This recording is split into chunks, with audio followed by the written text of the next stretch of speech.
Hello everyone, I'm your Dungeon Master, Jax Ebert, and welcome back to our final episode of Dungeons and Dread, a show where we combine D&D 5e with the other awesome role-playing game, Dread.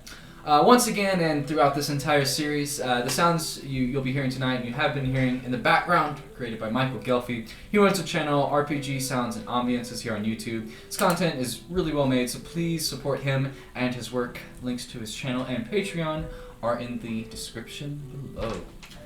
So, Temper Arrows. We arrive here now. This hopefully climactic and we'll see what happens kind of conclusion.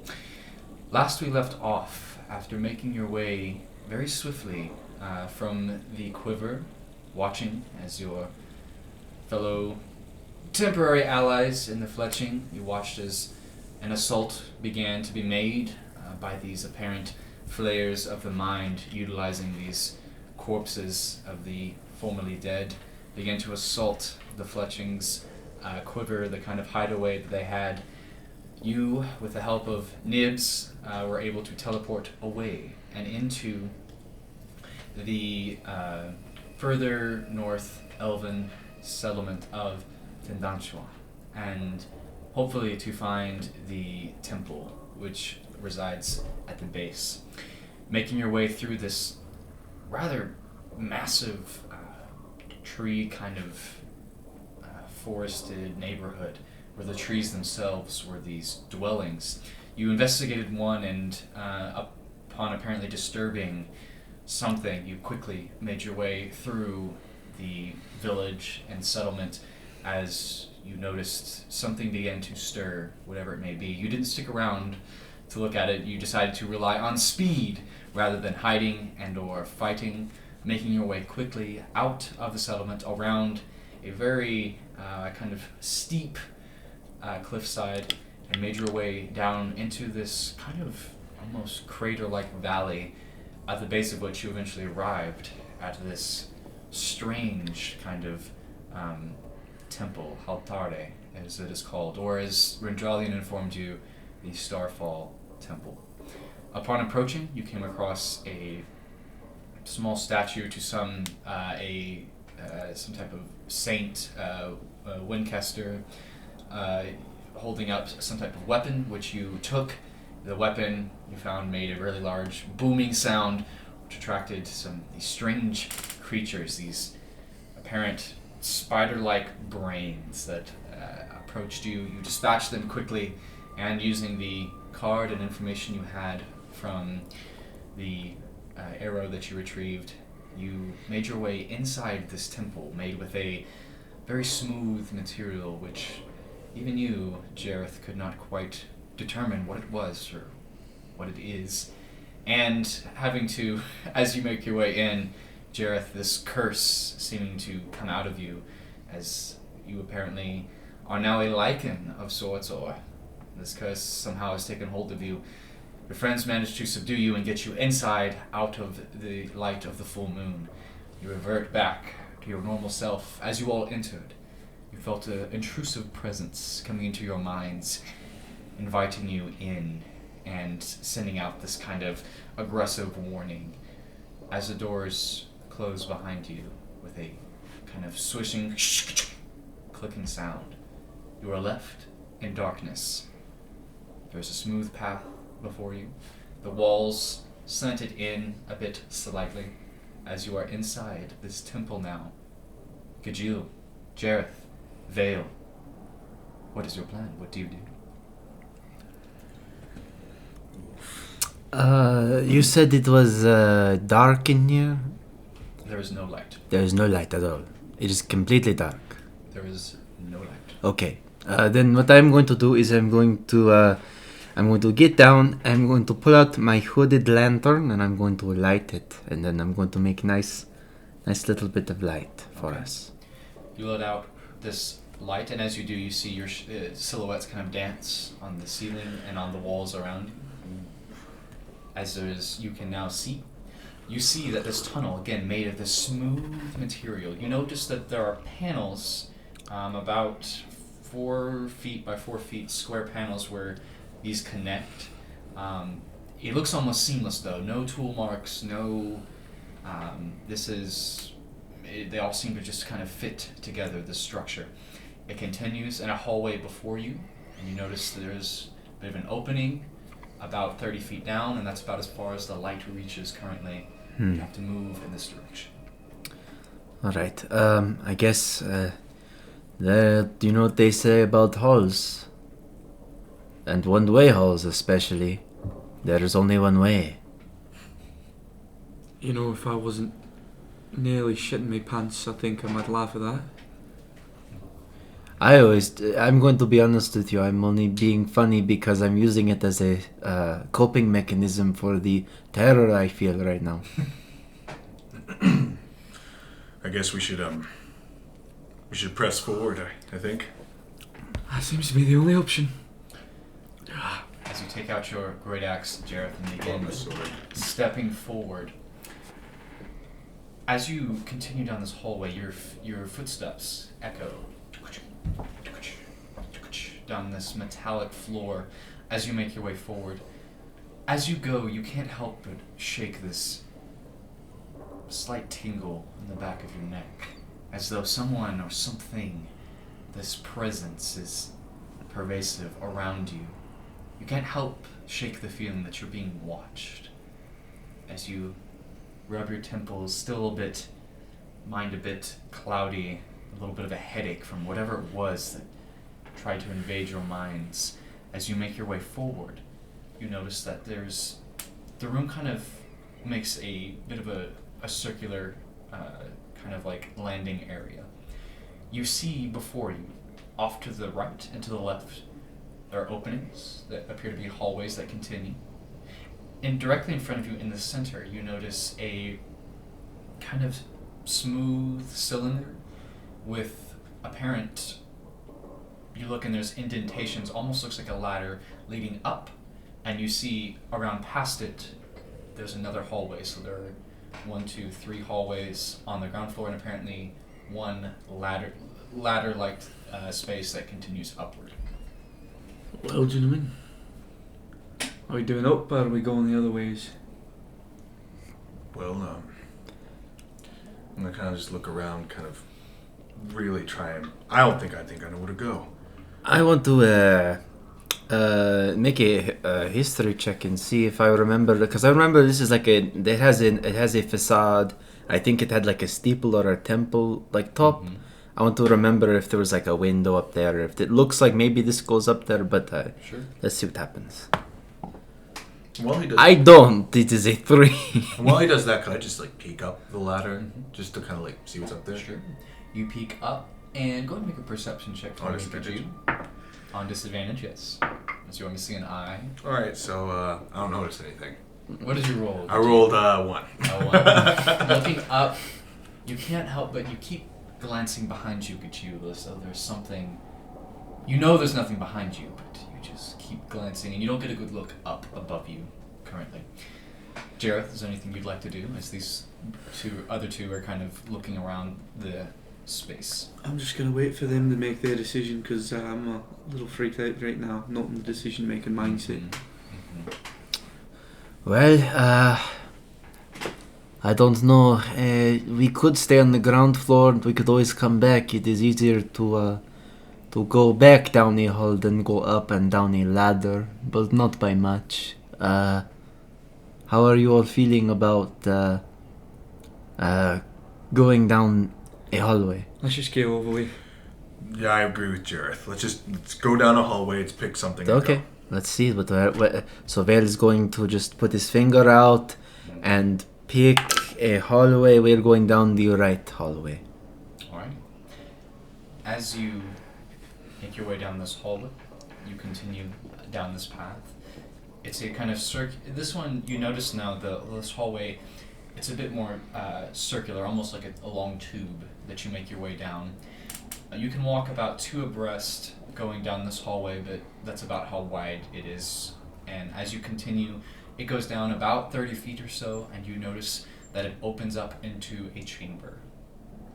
Oh, is there anything that we can see with the light at least? Okay. Make a perception check for me. Okay. Let us see what I see in this empty room. Is not very good.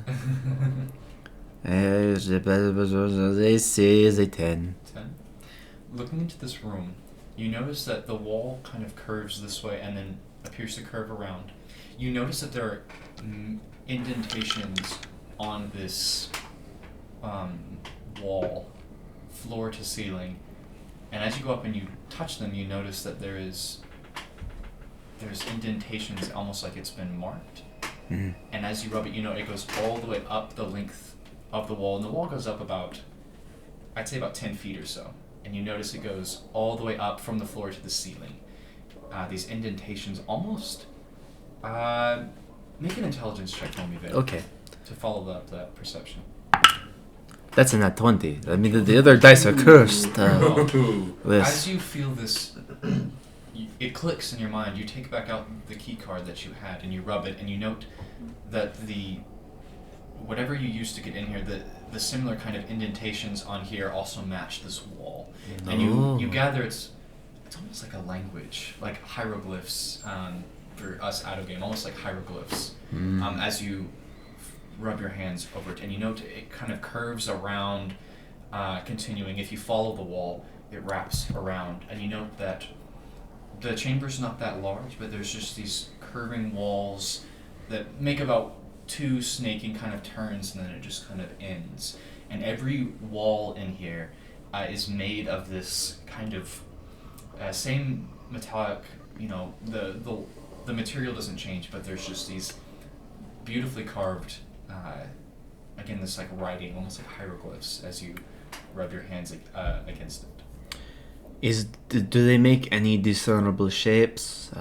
If they are hieroglyphs, I could tell, oh, that is an eagle, and that is waves. You're pretty certain it's some type of language, but there are definitely some. You could, I guess, gather if you felt long enough. There's enough of a. There's some like repeated symbols or repeated markings, but it would take you a very long time to discern this language. It is incredibly complex. The last thing I would like to do is I'd like to look on the side of the doorway to see if there is a place maybe for this little strip of stuff. Say again? The strip of stuff. The like flexible yet or slot for it maybe. Looking around, you do not see any. Oh, that is unfortunate. But there is nothing else in this room? Nothing that you can see. Nothing on the floor, on the ceiling? Are you looking down like on... Yeah, look on the floor. Make an investigation check. Oh, is it... I can help him out. Sure. That's pretty good. Guard. Yeah, he's going to be on guard duty. You said investigation? Mm-hmm. He's a 15. A 15. As you're kind of going along, you notice on the floor, you look down and you find a couple things. You find a paper that appears like some type of charcoal, and as you take it off, it appears to be like some type of... Someone was trying to take a rubbing of sorts. The paper is very old and worn. It's almost more like a piece of cloth as you look at it. You also find... I'll say, as you're walking, it hits your foot, you notice it gleaming out of the corner of your eye as you kind of almost step on it. You reach down and pull up. Appears to be a small necklace of sorts with a... It has a weird geometrical shape in it. You can't make out exactly what it looks like. It doesn't look like anything recognizable, but it's a small metallic circular pendant almost on a chain that has a weird geometric design made in metal inside of it. Hey, Vale, take a look at this. I show him the amulet in my head. Oh, that is a very ornate thing to be in such a very non-ornate place. It's very strange. Did I take a look at it? Yeah, here you go. Right, so I'm going to look at it. What material does it appear to be made out of? It appears to be made out of... I'll say... it appears to be made out of just some type of simple iron or steel. Not the same material as like the walls and stuff in here. You kind of look at it, the craftsmanship is very, very is excellent. There's not a lot. There's a couple slight marks and imperfections, but this is a mastersmith that made this, or better, much better than you could do. It's good work, that's for sure. Somebody paid a pretty penny for this. Oh. Is it perhaps a key or a... I'd I- actually like to make an I investigation. don't I'd know. like to. Oh, just to see if there's any kind of use for it, or if it's just simply decorative. I'm also going to look at that That's cloth gonna be and see pretty what is on it. Alright, so that's going to be 13. 13. Looking around this chamber, there doesn't appear to be anywhere where it fits necessarily, or like slides in. It just kind of seems like it was left on the floor. I'm not sure it's made for anything other than looking pretty, so if anybody wants to keep it. I'll take it. Is there anything like writing-wise on the amulet? Just the symbol itself. Great. On the cloth veil, looking at it, you note this room, it is... There's not like a thick layer of dust in here, so... Which is kind of odd. You would expect there to be some dust. But looking at the cloth itself, it just appears to be a rubbing of Oh, okay. a section, of a small portion of this... Oh, okay. Of one of these walls. And again, you're unfamiliar with the language, and you try to, as you even look over it, the scrolling doesn't appear to go left to right, or there doesn't seem to be any type of pattern. It's almost like it has a movement of its own. It's very bizarre, and it's kind of beyond your scope of thinking when it comes to a language. That is written. I see. Well, that is very disappointing. I'm going to roll it up. I'm going to keep it because I mean, it's good cloth, paper, stuff, you know. I'm going to keep it anyway. And after that, I'm going to put that away. And I'm going to look at my comrades and say, well, do you know what they say about dead ends? There's nothing at the end. Like it's a sigh out of the earth. That's why they call them dead ends. Yes, and this is one of those. So I think we can go try the other ones. I don't see. We better double. Yeah, back. let's turn back and see if we can find something else. Okay. As you all kind of turn back and make your way out of the door, I would like you to make a perception check for me, Vale. With cat-like eyes, I see into the dark. That is a nat one. I see nothing at all. Here, I'll take a look. No, it was just for Vale. Oh. As you, Vale, again, you kind of glance behind you.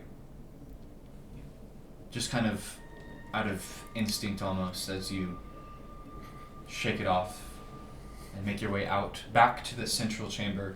Having gone down the right hallway, you make your way back. Oh, this place gives me the heebie-jeebies. Yeah, I don't feel know that. why either. Oh. Where are you guys heading then? Alright, let's see which one we go down now. Let's see. So you have the chamber to the left and straight ahead. How does going up the ladder sound to you? Did we decide that we were just going to do the hallways first to make sure, so we don't have to double back? Yeah, let's go the left one. Let's go Let's go down the Yeah, left let's go one, the yes. left one. Okay. You're making your way down the left chamber. As you make your way in, the first thing that catches you off guard is you note that there's, up ahead in this chamber, there's a bit of a light flickering.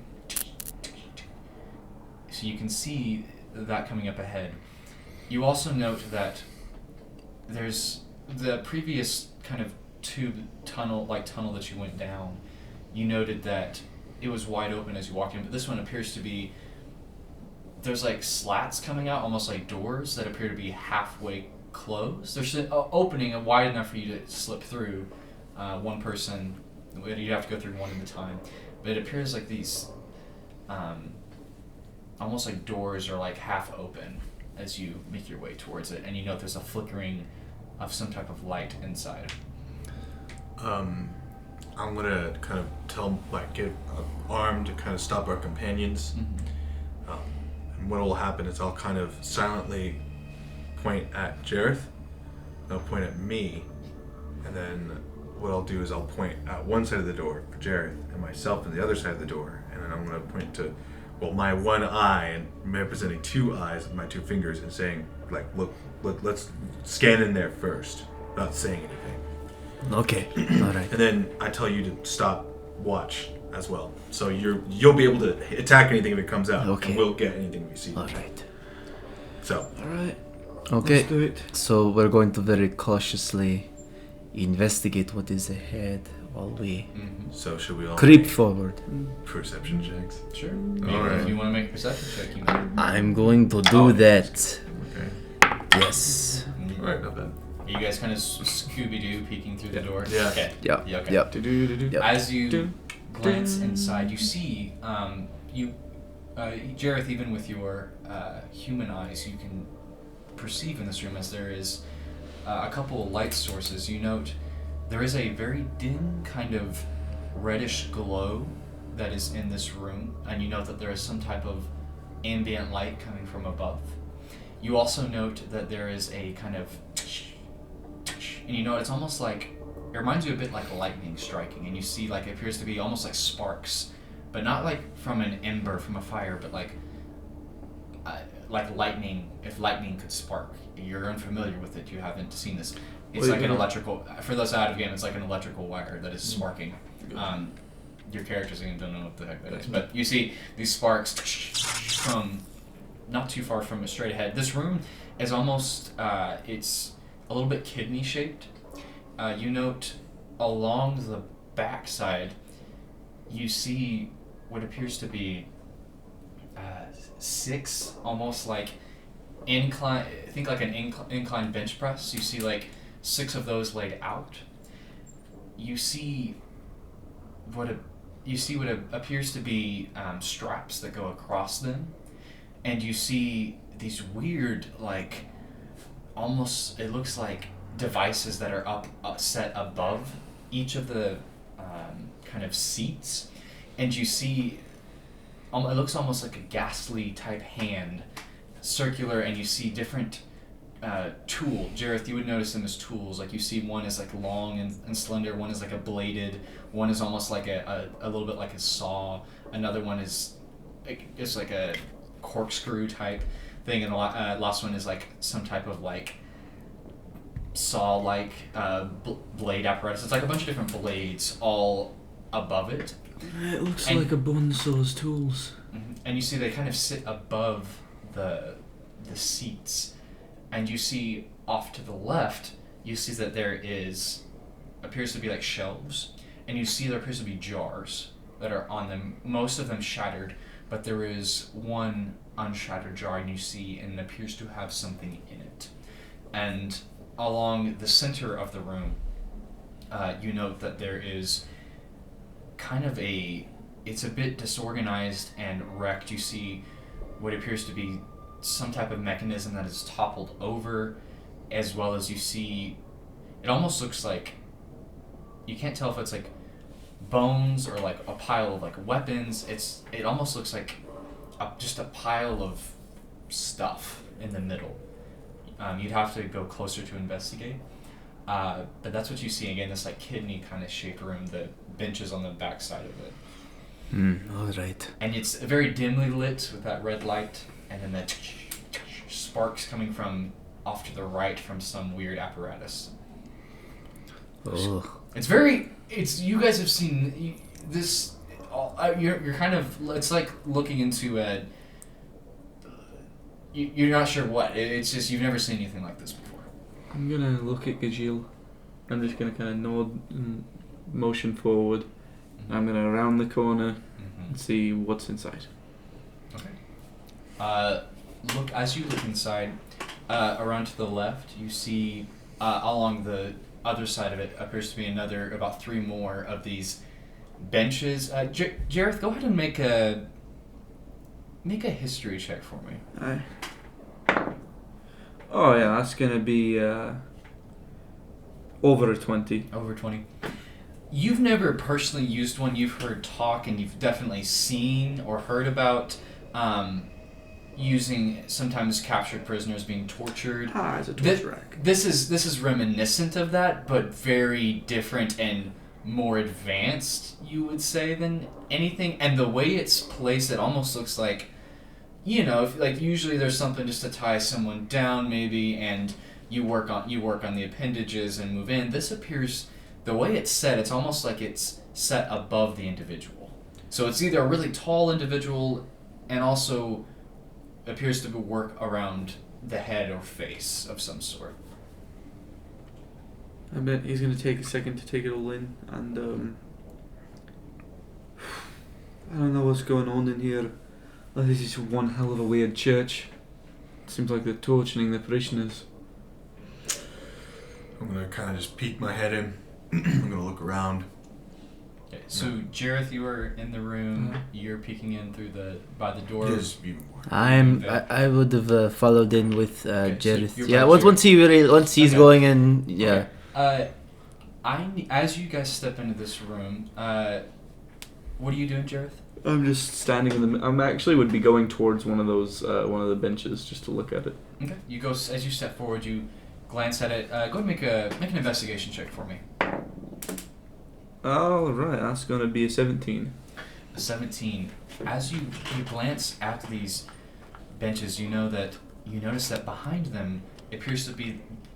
It almost looks like several pairs of string or rope that tie from one to the next. But as you look closer, it's not rope. It's some type of. You don't know what. Some type of. As you touch it, as you touch one of them, go ahead and make a dex save for me. It's not quite as good, but we'll figure it out. Let's see. That's gonna be a 13. 13. Aye. You take a point of damage as you touch it, and you feel this jolt of energy surge through your body. And when you felt it, almost seemed like some type of metal that you touched, very thin metal, and you feel like almost like a jolt of like lightning type energy into your finger. And you note that it connects to each of the benches in the back. I wouldn't touch those. Oh yeah? It's a little shocking. Shocking, but they're just rope. It's not rope. It's something that's metal.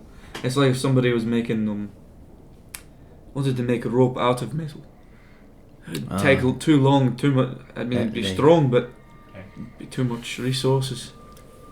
Okay, and as you, you're examining kind of the benches on the one side. You note at the end of the room is the shelves with shattered glass, and in the very middle of the room to your right, Jareth, notices this pile of stuff, and a knocked over like apparatus is the best. You don't know what it is. It appears to be some type of you working with workshop. It appears to be some type of construction of some sort. You don't know what it is. I don't know what this place is, but I don't like it. I'm going to go It's not over. no church I've ever seen. I'm going to go over to the jars. Mm-hmm. I want to see what these jars are. Do they pickle things here? Let us see. As you step up to the jar, you notice that the majority of them have been smashed. You see there is one that is open. It's about a quart-sized jar, filled with a liquid and sealed at the top. And as you look inside, go ahead and make a investigation check for me, Vale, as you step close to it. Hello, little jar of I might pickles. go over and walk over and look at that with him. Okay. You walk Oh, up that to- is to not Vale. bad. It is a 14. 14. Are you taking the jar to inspect it? or- No, I'm just sort of like leaning in, with the light to see, if what is this about? As you hold the light up to the jar, you look inside and you see what appears to be. It's about the size of two fists put together. You see what appears to be. It kind of startles you for a second. You see what appears to be a brain of sorts inside this jar. And as you look at it and hold up the light to it, you hear in the back of your mind a voice that says, "Hello?" I'm going to look around and I'm going to say, hello? Hello. What's going on? Have you come to rescue us? Who is us? I don't understand. We're in here. Yeah, it's just us two. They Right can- here, in front of you. I'm going to look at the jar. The jar? The I jar. don't know. You're nearby. I can sense you. Please, take me. Remove me from this place. I'm going to touch the jar. Okay. As you touch the jar, your vision almost goes dark, and you see a flash, almost like if there were a bunch of like pictures flashing before your eyes, at a rapid pace, like a ticker tape going by. You touch it and you see, and more so you see an image of. You see what appears to be priests entering the space. You see one in particular. You see a dangling amulet of sorts. You see prayer happening. You see each of them being seated. Then you watch as there's screaming, shouting, and then all of a sudden it's dark. And it's like, again, it's almost like watching, like you're watching through someone else's eyes as you touch the jar and then your hands go back. That was unpleasant. I'm gonna look okay? at the.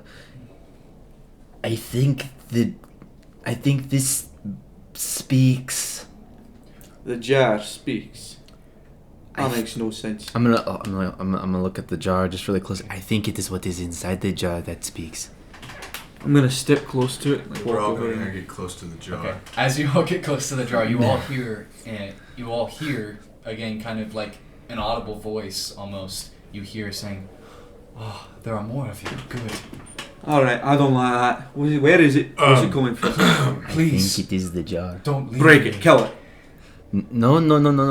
This is this. What is your Witchcraft, name? that's what it is. It is Barry. This is Barry. The brain's name is Barry. The brain told me this. Yes. The My brain name told you is- his name is Barry. My name is not Barry. My name is Ethelial. Barry lies sometimes.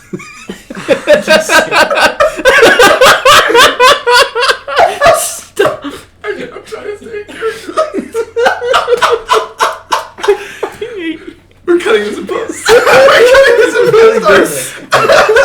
You keep this in. This is amazing. I am. I'm going with this. I'm doing it. You keep all of this. No, it's all staying. It's all staying. It's all staying. A bit of it. Okay. Right, well, could you say that name again, please?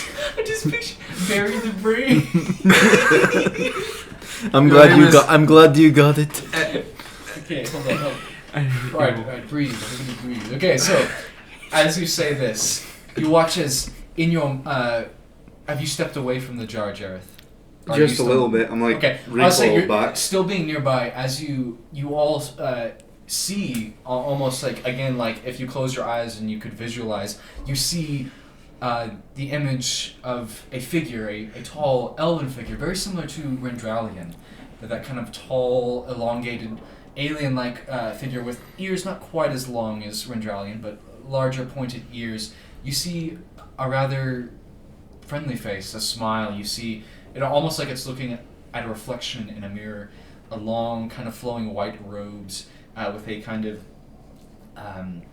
silk hat that kind of flows back, almost like a nightcap, if you will, as it flows back, and you see two bright blue eyes and a pleasant-looking face and figure, and you hear again in your mind's eye, "I'm a Lathiel of House Bandir. Please, if you've come to rescue me, what is the year? How long have I been away from my..." Hey God, what's the year? How long is it? Okay. Yes. As you hear this voice, what are you guys doing? No, his name is Barry. I apologize for not being able to pronounce your name very well.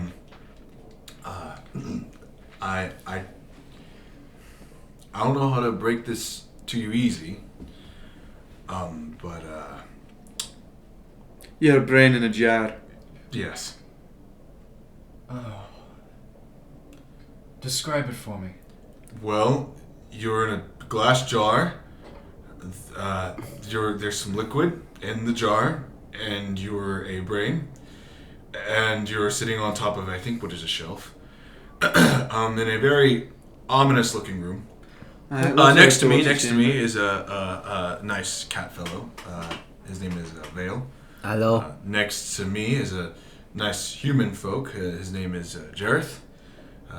And myself, I am a half orc, and my name is Gajil. Ah. Let me see. Go ahead and make an intelligence save for me, Gajil. Nat 20.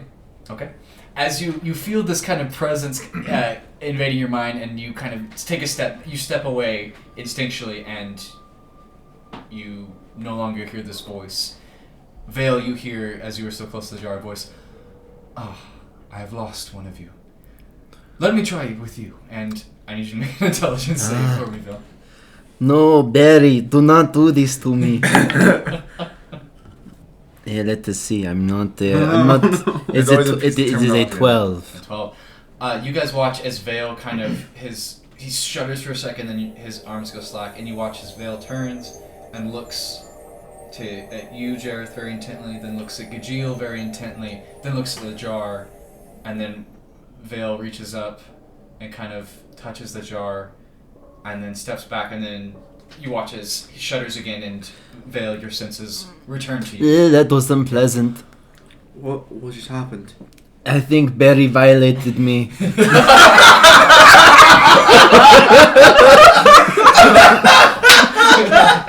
Consent was not given to occupy the mind.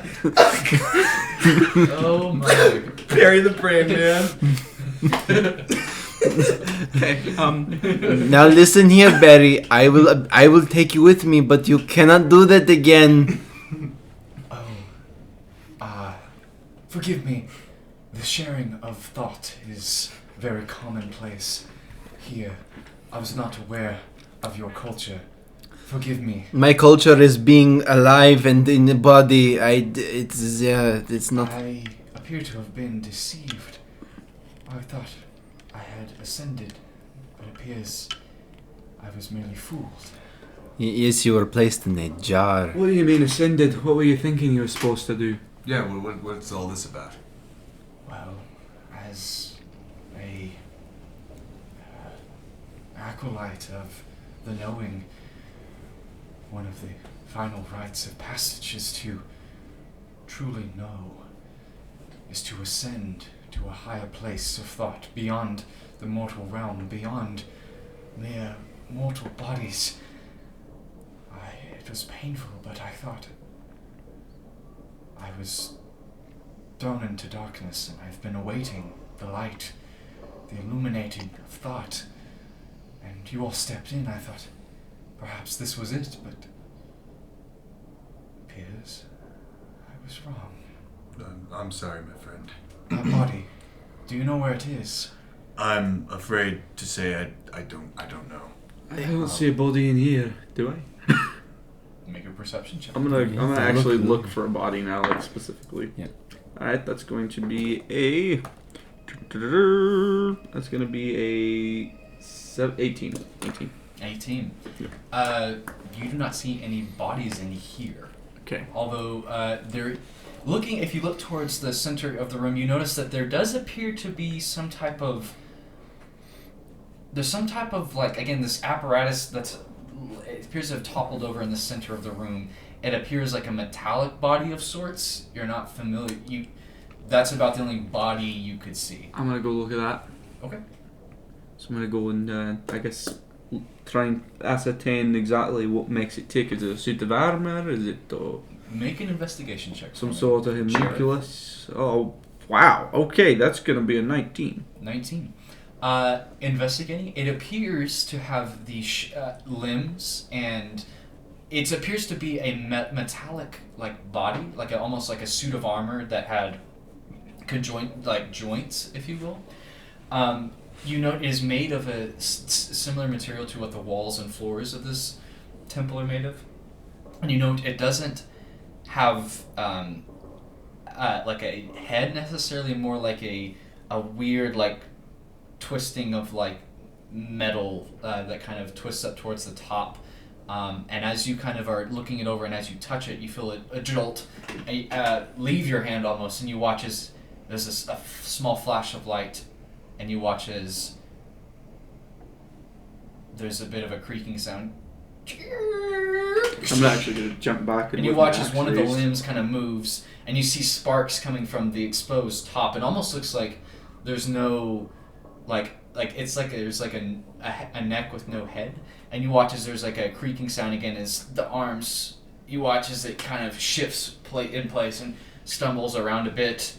And you watch as this metallic like structure rises up and rights itself. And you watch as it turns towards where you guys are. And you watch as its hand reaches over and presses something. And you watch as the doors... Oh, Jensen's got a problem! And you see the door is attempting to close, but you see that there's a bar or something that's fallen over that's blocking it from closing fully. And you watch as it turns towards you and begins to make... I'd like you guys to roll for initiative. About to make a swing anyway. Oh, nice. Yeah. Did you die so? Oh no, my dice are cursed. I love Gajeel dice. Alrighty, let's get those initiative rolls. Vale, what'd you roll? Let's see. Gives an 8. Okay, an 8. 11. 11 for Jareth. 19. 19 for Gajeel. Alrighty. Well, we are just gonna go around the table in this exact way. That's Starting with you, Gajeel. What are you doing as you turn around and you see this almost like walking suit of armor with like sparks flying from its neck? It's kind of weird as it is moving in a jerky sort of fashion towards you. I'm going to take my sword and I'm going to swing at its body. Okay. I'm just going to swing at it. Go see ahead what happens. and make an attack. Okay, that's going to be 14. You swing and you watch as your sword just clashes against it, sparks fly, nothing happens. I look at my sword and I look at it and I go, oh, come on. Kind of like, ugh! I'm going to make extra attack when I hit it. Okay. Oh wait, we have that now. Yeah, it's going to be an 11. I'm assuming that doesn't hit either. You swing again and it just clashes off. There's a shower of sparks as steel hits this metal. Is ineffective. Alright, I'm just gonna kind of, again, use my movement to keep in distance of it, but I'm not leaving it. Okay. That's your turn, Gajeel. Jareth, what are you doing? I'm just going to try and hack it right at its neck. Okay. Ah, yeah, that's a nat 1. That one. As you go and you strike, these like twisting metal wires, we'll call them because we know what they are, as they're sparking, you strike it, and as you do, you, sir, No. you take 3 points of shocking damage as your metal strikes it, and you jolt for a second. Take 3 points of lightning damage as you pull back instinctually from it. I ain't gonna do that again, so this time I'm gonna go for a leg. Okay, go for a leg. Make your attack roll, sir. Ah! I hate this. That's gonna be a 14. 14. As you swing, again, you clash against the leg, but it hits and it buckles a little bit, but it doesn't appear to be effective. Damn. Oof. That's not good. Okay. Anything else you want to do with your turn, Jared? Nah, that's about it. Okay. Vale, it is now your turn as you see this thing is moving towards you. Well, having seen that this thing will not be sliced or stabbed, indeed it looks like a demon with snakes spitting sparks out of its neck. Very good description. He grabs Barry, sort of does a pose where he lifts him up in the air, like it's kind of squatting. He's like, "Come, Barry, with me. We'll go." And my name's not Barry. As you take nobody heard that. Nobody heard that. And so I'm going to look at my friends and say, "Quick, through the door!" Okay, so you make your way towards the door. I'll Yes. say with your movement, you can get to the door. You still have an action left. Yes. And I'll say you used your bonus action to grab Barry. Yes. To Okay. grab Ethelial, but yeah, you're It's calling Barry. Barry, so It's very. It rolls off the tongue. sure. All Yes. right, so you And take so Barry the brain. yes. Yes. Towards the door. Yes. And so I want to look really quickly. Is the door when it's coming down and it's getting caught? What is it getting caught on? You looked at and you see there appears to be about a 6-inch diameter pipe that has fallen over. It's like this big long tube that is stuck in the middle door and it's crushing against it. And as it's crushing, you know that it's crunching the pipe a little bit. It leaves about a 7-inch gap each time it closes and then tries to reclose. And it's kind of like automatic doors when they get stuck and then they reopen, stuck, reopen. It's kind of like that. Okay. Then in that is the case, what I will do is I'm going to look around. So when it opens, is it about 7 inches when it opens, or when it is shut? When it's closed, it opens Okay. up to about a person size, about Okay. what you guys slip through to get Okay. Okay. That is perfect. So I'm going to wait until it is done, and then when it is opened, I'll jump through. in. If you Make don't an mind. acrobatics check for me. Yes. Oh, that's very good. That is a 24. Okay. Also, you wait for it to close, and as it opens, you time it right. Leap through with the brain in the jar through, and as you make your way into the hallway, I'll say Yes. that's about as far as you can get Yes. with your movement and action.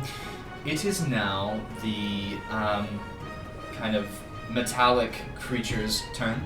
It is going to it moves towards both of you. It is going to you watch as it You want who stops. has lower charisma? You watch as it stops, rears back, and you watch as there is a swift movement. I need you to hold on. Let's see if it hits you first. All right. Does an 18 hit you? Yeah, I hit. Jareth. Okay. I'll hit. You I'll watch as it reaches forward, and you take. Okay. You take. You take 10 points of bludgeoning damage, and you are currently grappled as it grabs you around your throat and lifts you off the ground. Gio, it is going to reach for you to do the same. Oh no. Does a 22 hit? That does. Wow. Okay. Oh you boy. take 12 points of bludgeoning damage, and you are also grappled and lifted up off of the ground Oh no. as it holds both of you up. It is now Ethelial. As it holds you both up, it begins to turn and move towards one side of the room. It is Ethelial's turn as you hear this voice again in your head as you made your way through. We have moved. I can sense it. Where are the others? I do not sense them. They are currently being attacked by a demon. Oh, I know not what that is, but it does not sound pleasant. You must aid them. Oh, I plan to. Barry, do not worry about this. I'm going to stroke the jar. Just do not worry, your pretty little. I do not know the anatomy of a brain. I do not know who this Barry is, but I will assist you. And you watch as... Let me see if this happens. Okay. You watch as the doors, as they go to close, you watch as they get stuck, and you watch as they are held currently open for the moment. It is now back to Gajeel. It is your turn. I'm gonna just get out of this grapple. Make a strength check to get out. Make an athletics check for me. Athletics. I eat athletics for breakfast. I probably shouldn't say that. Actually, that's okay. That's right. It's gonna be an 18. 18. You managed to just right. It's grasping. It's almost. You know. It has like. It's almost like. It has like 3 fingers, almost like a big claw. And as you manage to wrench it open, you drop down, breathing heavy. You've used your action to break free. I'm gonna use extra attack to take my sword. I'm just gonna swing at the arm that's holding Jared. The action would be. You use your action to break the grapple. You still have a bonus action, and you have your movement if you want to try and move. But could I use extra attack? Extra attack is part of the. Yeah, you have to dang. attack first. You're right. You're Yes, right. yes. Mhm. You know what I'll do? Bonus action. I will. I'll move Mhm. towards the back of the robot. And that's what I'm going to call it for now. Yeah, that's a good description. Okay, so you move around behind it. Yeah. Okay. That is your turn, Jareth. What do you do? Well, I'm not nearly as strong as Gajil, so I'm just gonna hack at its arm with my axe. Make an attack. All right. Oh, that's much better. That's going to be a 17. 17 does not. Ah, you kidding? Unfortunately, you strike towards it, and you see where its joint is. There's not as much like armor, so Right. you try to strike it, and as you go, it flexes just enough, and it deflects off with another shower of sparks. I'm gonna give it another shot. Okay, go ahead. Booyah! Okay, that's a 19 plus 6, so 25. That will hit. All right. Roll some damage. It will hit. Oh yeah, I like that. So that's gonna be 11 points of damage. 11 points of damage. Yep. Okay. Are you what axe are you using? Oh crap! You're right. I'm using my. You're right. You're using the big one. I'm using my big one. Yeah. Okay, is that the one that is silvered? Yes, it is Okay. silver. So as you strike down, you watch as there's a satisfying crunch as you hack into its elbow joint, and you watch as it kind of shudders from it, and you see there's some exposed wires and some sparks that are flying out. It is a solid hit. Anything else you want to do? I'm just gonna call him. Get me out of this, Gajil! I'm trying. As you two are hacking with this thing, Vale, it is your turn. Yes. So I'm going to see this. I'm going to see my friends. I'm going to call out to them. Barry is magic. He is holding the door. So I'm going to try and get Jareth out. And so what I do is I'm going to remove a single wheel of cheese from my bag. Okay. I'm going to put it on the ground and I'm going to kick it and I'm going to knock this thing over like it's like a tire, and it's going to hit his feet. And I want him to fall over. He's going to trip him with cheese. Yes, that is exactly what I'm You're gonna doing. try and trip. He's wise. Wait, let me get this straight. You're gonna take a wheel of cheese, like we're talking like a Skyrim style wheel of cheese. Yes. You're gonna kick it at this robot. You're also a cat. You're a cat person kicking a wheel of cheese at a robot. I love D&D. Holding a brain. Holding a brain. Who's holding the door I open? love Dungeons and Dragons. Okay, yes, Yes. you may do this. Make Yes. your attack roll with Yes. your cheese. Yes. So I'm going to line it up, and then I'm going to. He's curling. He's curdling, you might say. I hate you. I hate It's that. an 18. Yeah, that is. I'm gonna have it. Okay, somebody roll a d4 for cheese damage. I guess. I don't know. For cheddar damage. This is all pretty good at. This is very Okay. It was a pretty sharp attack. What do I Sharp add? cheddar. What? It's just a d4. It's a wheel of Yeah. cheese. Okay, so it's 1. One cheese damage. Okay, so as it Yes. strikes, as it kind of strikes the legs, I'm gonna have it make a strength check. I'm gonna confirm what I just rolled. This is what I just rolled. ain't it? What is No, it? it's No, nat it's a- one. What? My cheese attack! It worked! I don't know what D&D gods took this, but I love it. So as you kick the cheese, you watch as it gets stuck in its like one of its joints that like its legs are, and it crunches, and you watch as it kind of loses its balance. It's more top heavy, and it just falls over. I'm gonna say with you rolled a nat one. I'll allow you to make a strength check and try and escape, Jareth, as it falls. What'd you That's a Oh. roll? nat one on mine. That one? Okay, so you just kind of go with it down to the ground as it collapses and falls over. Yeah, anything else you want to do, Vale, as you have toppled this thing with a wheel of cheese? I'm going to shout to Gajil and just say, "Take the arm!" I'll do it if after its turn. Alrighty. Vale, you're going to stay where you're at outside the room? Yes, Okay. I'm holding Barry, and Barry's holding the door. As it returns, Athaliah is going to maintain concentration on the door, and you just you see kind of in your mind, you see what you would imagine like almost like heavy breathing, if you will, as you hear this like this is apparently taking some effort. It is now your turn, Gajil. I'm gonna just take my sword and I'm gonna go for and take off the arm. Okay, go ahead and make an attack. You have advantage technically because it is prone. Oh, hey, that's going to be a 22. 22. That will hit. Go ahead and roll damage. I'm doing with 2 hands. No, that's nice. Do It's it. going to be... Hold on. You're good. You 13 points of damage. 13 points. You hack into it, and you again see some of these exposed wires that are opening. You've dealt a good chunk of damage to it. I'm going to go again. Okay, same spot. Okay, Yeah. go ahead. Take the yarn. Okay, yeah, that's gonna hit. That's gonna be a 21. Yes, so you hit the same spot again. Go ahead and roll for damage. Oh, yeah, that's gonna be 16 points of damage. 16 points. I'll say with that, you manage to sever the arm, and as it releases, I will allow you, Jareth, to make. You can make an athletics check to escape with advantage, as it is still grasping you, but. This is not connected. I need the advantage.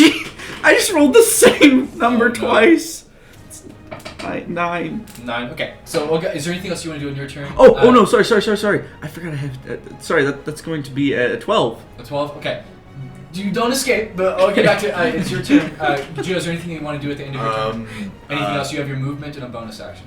Movement, I'm gonna go towards Jareth and kind of just like get him up. And bonus action, I'll kind of put my hand on the arm, ready to help him open it. Okay. So he'll get more advantage. Okay. It is now, Jareth, it is now your turn. You see that the thing is still on the ground, sparking, trying to move, but the arm is no longer attached. The arm is very heavy. It's like a large greatsword is attached around your neck. If you want to try and break That's it. gonna be it. Yep. And Okay, so I'm helping you. You have advantage on this athletics check to try and pull the arm off. I mean, might as well see if I can make it cool. Yeah, no. So it's gonna be a 20 some odd. A 20. Okay, yeah. So Yeah. I'll say with that, you both managed to rip the 25. arm off. Yeah. And you are now free. Is there anything you guys do? You have your movement? Is your- Let's get out of here. I'll say Just as it is on the grab. ground. Also, you guys managed to make your way out of the door. As you do, you hear a whirring and clanking sound, and you watch as Vale. Is there anything you want to do? Do I hear anything else outside of this this creature, like on the ground, like? You don't see anything else in the room at the moment. The pipe. Okay, so what I'm going to Close do? the door. Oh, this is the thing, is I have to wait for you to get through first. We just got through Yeah, the so door. you just see the two of them coming out. Okay, the door. so they both are through the Yes. door. So what I'm going to do is I'm gonna kiss the jar and say, "Hold on, Barry," and I'm gonna pat the jar on the ground, and then I'm going to sort of rub my hands, and I'm going to poise myself, and I'm going to try to kick the pipe in such that it knocks it back into place, so that when the door closes, Cool. it closes. Go ahead and make an athletics check for me, Vale, as you attempt to move it's a rather large pipe. Has been holding these doors at bay. that's not bad. There's 18. 18, yeah. You manage to slide over and kind of push it with your foot, and it moves just clear. As you do, you watch as the doors, almost vibrating with this energy, as you step back, stoosh, slam shut, and you watch as you all sit there for a moment, breathing heavy. I have the skill. I think it messed up my vocal cords. So as you guys, as the doors slam shut, you now stand in the hallway. You see there's a brain in a jar that has been set down. You are outside of this chamber. It is dark once more. You still have your light lit, Vale? Yes, I do. I do have it lit. So yes. aside from this light, that's about the only light in this chamber, or in this hallway. I don't know about you, gents. He's gonna kind of slump up against the wall. I need to take me a little sit down. Do we want to take just a break for a little bit? Yes, before we go up the way or go to another hall, I think there is one more left. I think so. I think what we're telling the DM is we're going to take a short rest. You wish to take a short rest. Aye. I wish. Yes. Okay. Are you sure you guys want? Okay. So you guys take a short rest. You may roll hit dice. You regain short rest abilities. Are you guys sitting near the brain? Are you guys? Yeah, we're sitting- Yeah, we're all kind of like Right, in okay. I would assume kind of in a line. Right. As you all kind of sit and catch your breath for a moment, I will There we say, as you guys kind of Cool. rest in this chamber, you all again hear this kind of voice as you're sitting there. You have all returned. You have not been terminated. This is good news. Where are we? We're in a hallway. It's kind of dark, and it seems to be made out of a metal of sorts. You reside within the temple still. Yes, the temple. This is a temple, right? It's not some strange, I don't know, ancient building of sorts. I don't know. It is ancient and beyond comprehension. It has came to us to deliver its knowledge, to know this is the importance. But it appears I have been fooled, as I am really not descended, but disassembled. We must find my body. If you can do this, I will assist you in exacting the revenge on those who have done this to me and the others. That is very good, Barry. That is very good. So I'm going to turn the jar around to me. Okay. Who is this Barry that you speak of? That is you, Barry. That is you. Yes. Don't you remember? That is what you told me. And so I'm going to sort of scoot a little closer to me, and I'm going to say, now listen, Barry. We are in a circular room. There are 3 hallways and a ladder going up. Which way do we go to go to some place of significance? Of course. Well, to the right lies the room of recording, where all information may be documented. All information is recorded. To the left, the chamber we have been is the room of ascension. The room of, well, where I thought we would go to ascend to a higher knowledge. The room beyond is the room of holding, where those who have ascended go and await their ascension. And above, well, I do not know, as I did not make it there, but those who have ascended ascend. Barry, I got a question. Who is this Barry? Well, Vale keeps telling us that He's very forgetful. He told me this when I first told all right, him. well, there's this amulet. Now I'm going to kind of pull up the amulet, and I'm going to kind of describe what it looks like to him. Do you know what this is? What its purpose is at all? Its purpose was a sign for the knowing. Only those who have taken part in the ascension may wear such an amulet. I have not received mine, of course, but this amulet is the mark of one who is knowing, who knows. I found this on the floor in that room of knowledge you mentioned. Yes. What's documented in that room? Everything. Do you know, like, just a little bit that you could share with us? Maybe some of the history of this place, in any case? I could. May I give you this information?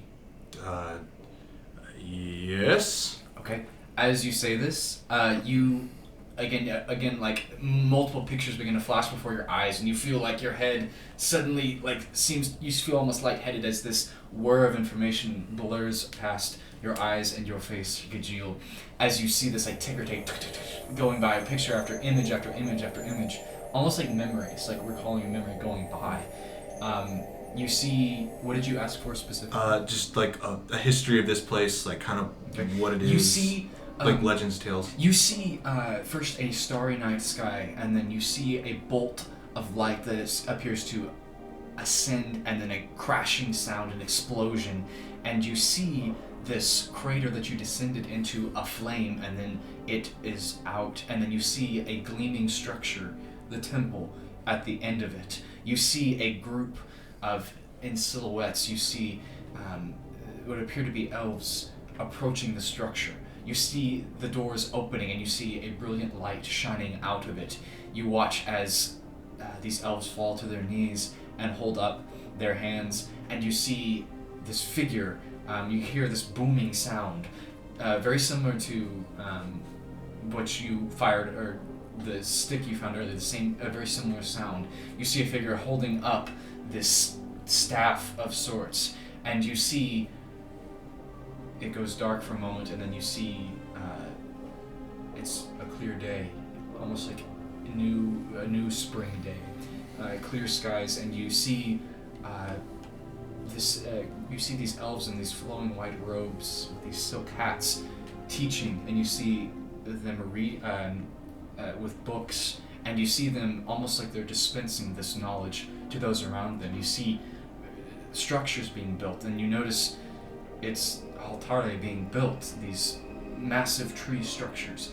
You see it's this almost like this flowing of knowledge being passed on, and then you see like a full, as this knowledge is being dispensed, there's another image, and you see a full moon and a light coming down from the moon onto the temple itself glowing, and you see again these same figures entering the temple, and as they enter, the doors shut, and you hear Athalai's voice again. This is the history of this place. The knowing pass on their knowledge to others so they may better understand. Wow. Woof. That was an experience. I agree, Vale. I did not like that. Wow. So this place came from the sky. Yes. You do not speak the Elvish tongue, I but do not. Tendanchuan means Starfall Temple, or Temple from the Stars. So we were told that it meant it was Starfall, but I didn't think that was literal. You know, a lot of temples, you know, they're named after fancy saints or you know, a god or a priest of sorts. I thought maybe there was an event that happened that maybe it was called Starfall, but I didn't think it was actually from the stars. Wow. That was a lot of information. I need a moment. Well then, I've got a question for you, Barry. Who is this Barry? Are you Barry? No, I'm Jareth. Jareth. You know, you keep saying your name's not Barry. What is your actual name? I remember His name is Barry. My name is Athaliel. That means Barry. I like Barry better. So, we're going with Barry. Alright, Barry. What do you know about a mind flayer? A flayer of mind, something along those lines. Tentacly looking bastards. This. And you notice that there's like a kind of like a disconnect for a moment, and then you once again feel this information come back to you. As you... Well, describe this flare that you speak. It's a weird looking thing. I've only ever seen a picture of it in a book, but that's what we're supposed to be here to, you know... May I have this information? Sure. Okay, as you say this, you watch as you feel this like lightheaded feeling, Sure. and then you watch as Barry says, a dreadful beast. I do know this. This was, well, this is said to be the knowing. When one knows, one is transformed into something new. Again, I appear to have been fooled. I thought this was a sign of great respect, but... You mean there's more than one of those things? Well, from what I know, there was just the one, and he resides above, ascended. So up the ladder. Yes. Oh, shite. Oh, it's good that we didn't go up the ladder that way then. I'm very glad we found you, Barry.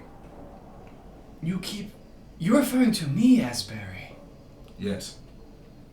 I like this name. Barry.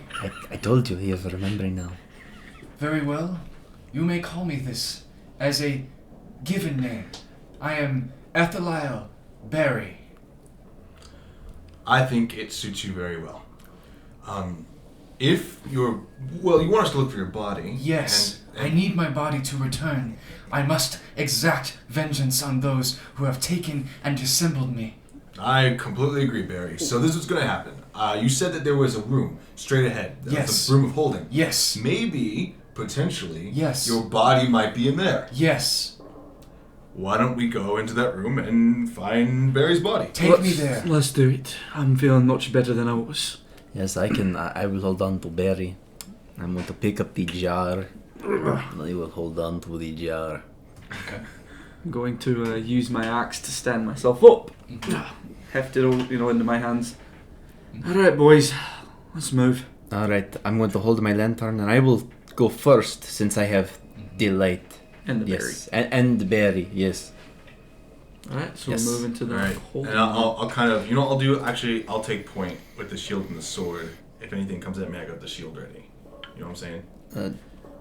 Well, how he's about in you, front, how about you're you like- stay in the back in case, something... Actually, that's a better idea. I'll do that. I'll yeah. stick to the back and I'll kind of watch our backs as we're walking. This place Alright, has been... gang, let's not split up.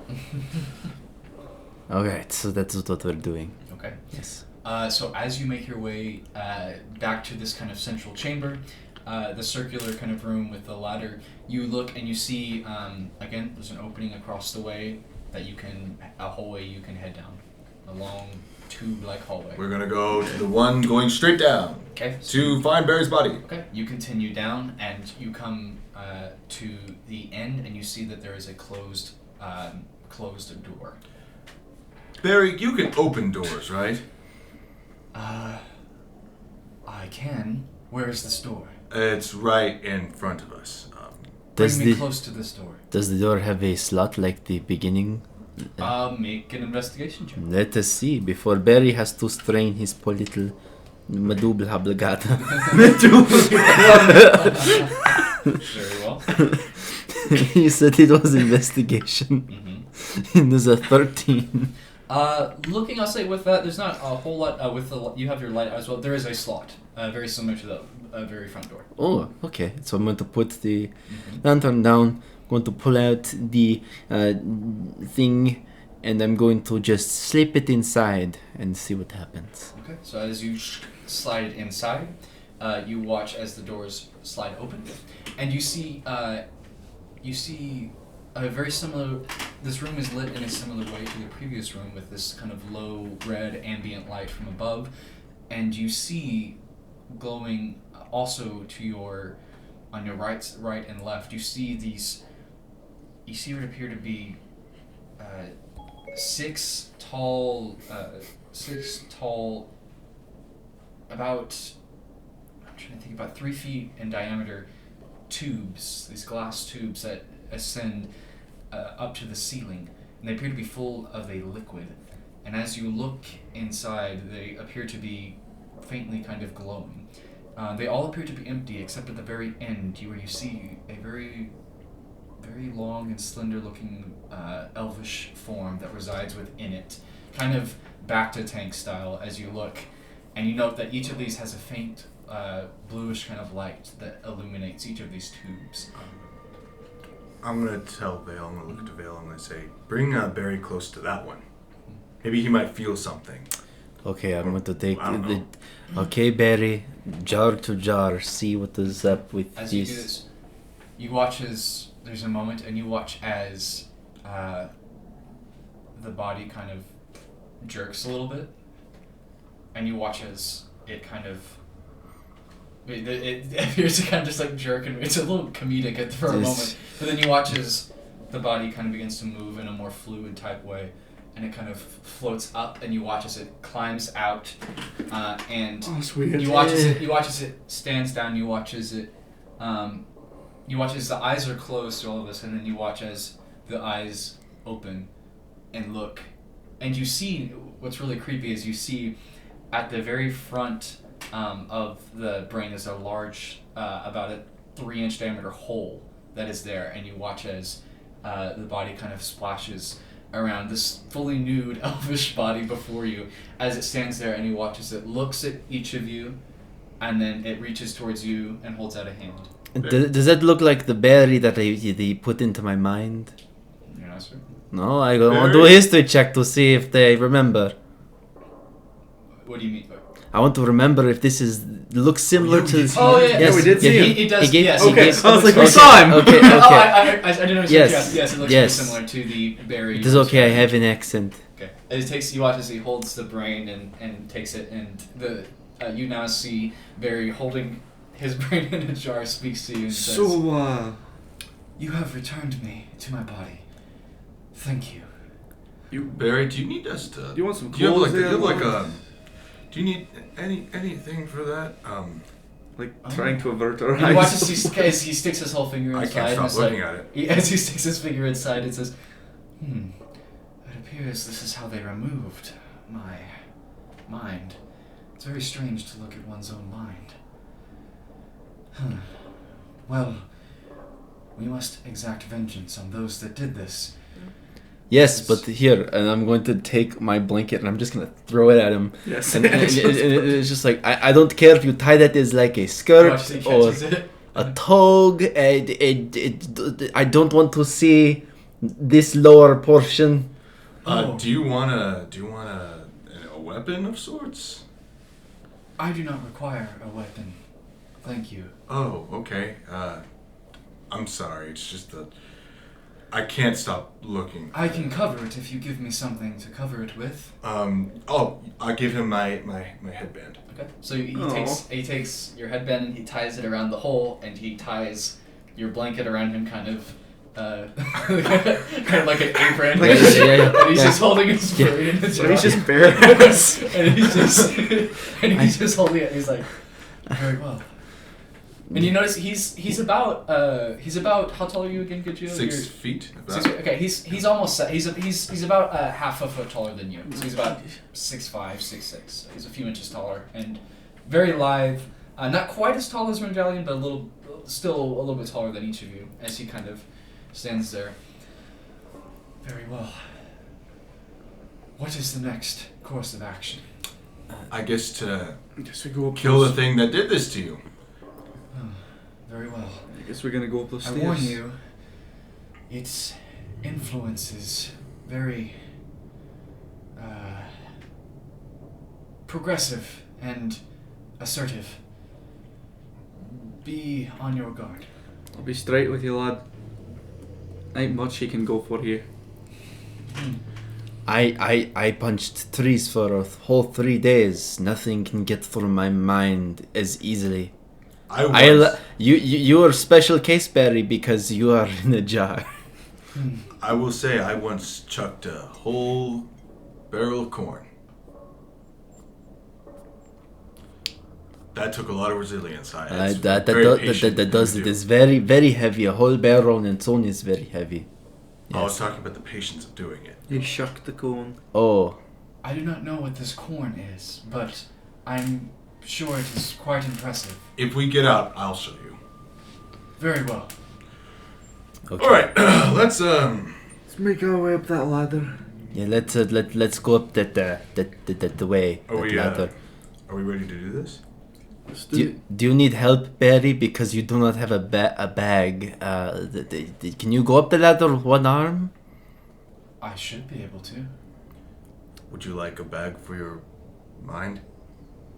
I suppose this would be helpful if you have one to offer. I actually have a satchel on top of my backpack, so I'm gonna pull my blacksmith's tools out of my satchel, stuff it in my backpack best I can.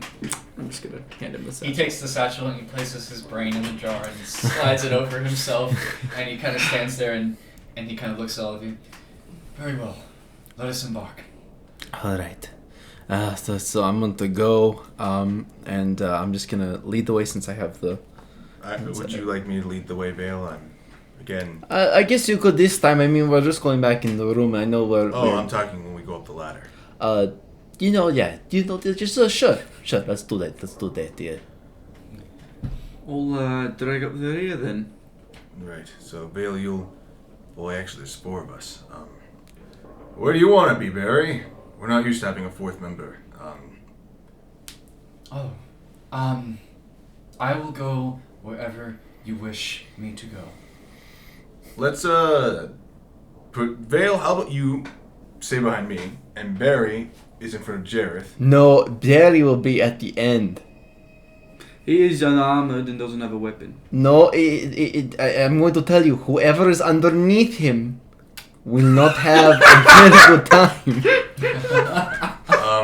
So he will be at the end. He's got the blanket wrapped around. But we go up this ladder and you're going to get the whole face. Oh, I see what you're saying. I see what you're saying. It will be nothing but cheek. I can go in the rear if this Cheek is... down. Yes. Lest we see his rear. So yes, Barry. I think my companions would feel most comfortable with that. I am in agreement, eh? Very well. As you watch, you guys make perception checks. Okay. I'm going to use my less cursed dice this time. Yes. Yes. That is very good. That's like the... Me? Gajeel. On disadvantage, I'm pretty proud of Gajeel dice. That's going to be a 17. Okay. It's going to be the fifth nat one. Okay. In a row. Wow. Oh, wow. 17 also. 17. Yes. Okay. As you guys are making your way back towards the center chamber, as you make your way there, Gajeel, you kind of hold up your hand as you all stop, because as you're walking, you kind of hear like your feet kind of make clicking sounds against the metallic surface. You stop and you hear a kind of rhythmic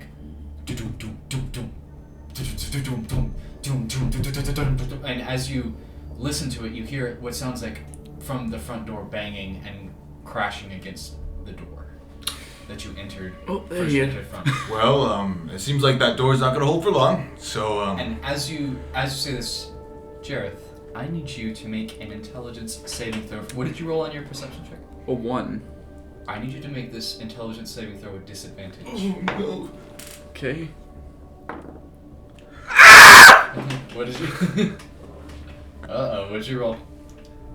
Another nat 1. Oh my god. Jareth, as you guys make your way back to the middle, Oh my you god. guys watch as Jareth kind of turns and smiles and says, and then says, in Jareth's voice, and again, I'll speak for you, but you watch as Jareth turns and says, Come on up.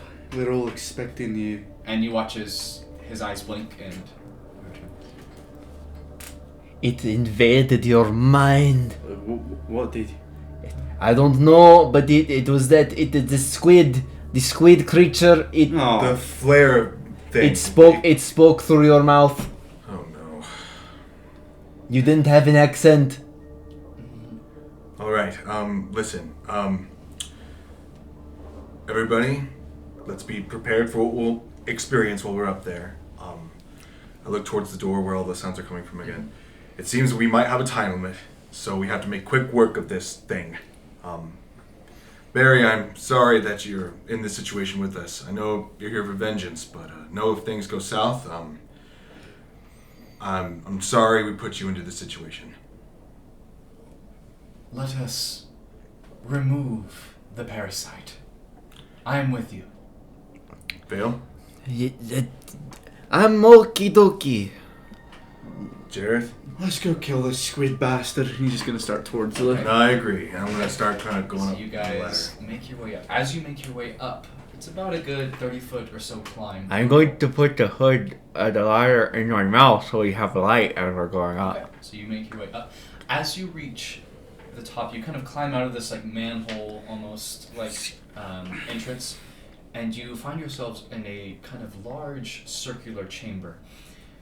Looking around, you have the light, but you don't really need it as you see kind of many different glowing lights. As you see before you, there's some steps that descend down into it appears to be, it almost looks like windows, but it's not windows, it's like these glowing, like walls is the best way to describe it. And you see what appears to be very similar to what you saw below.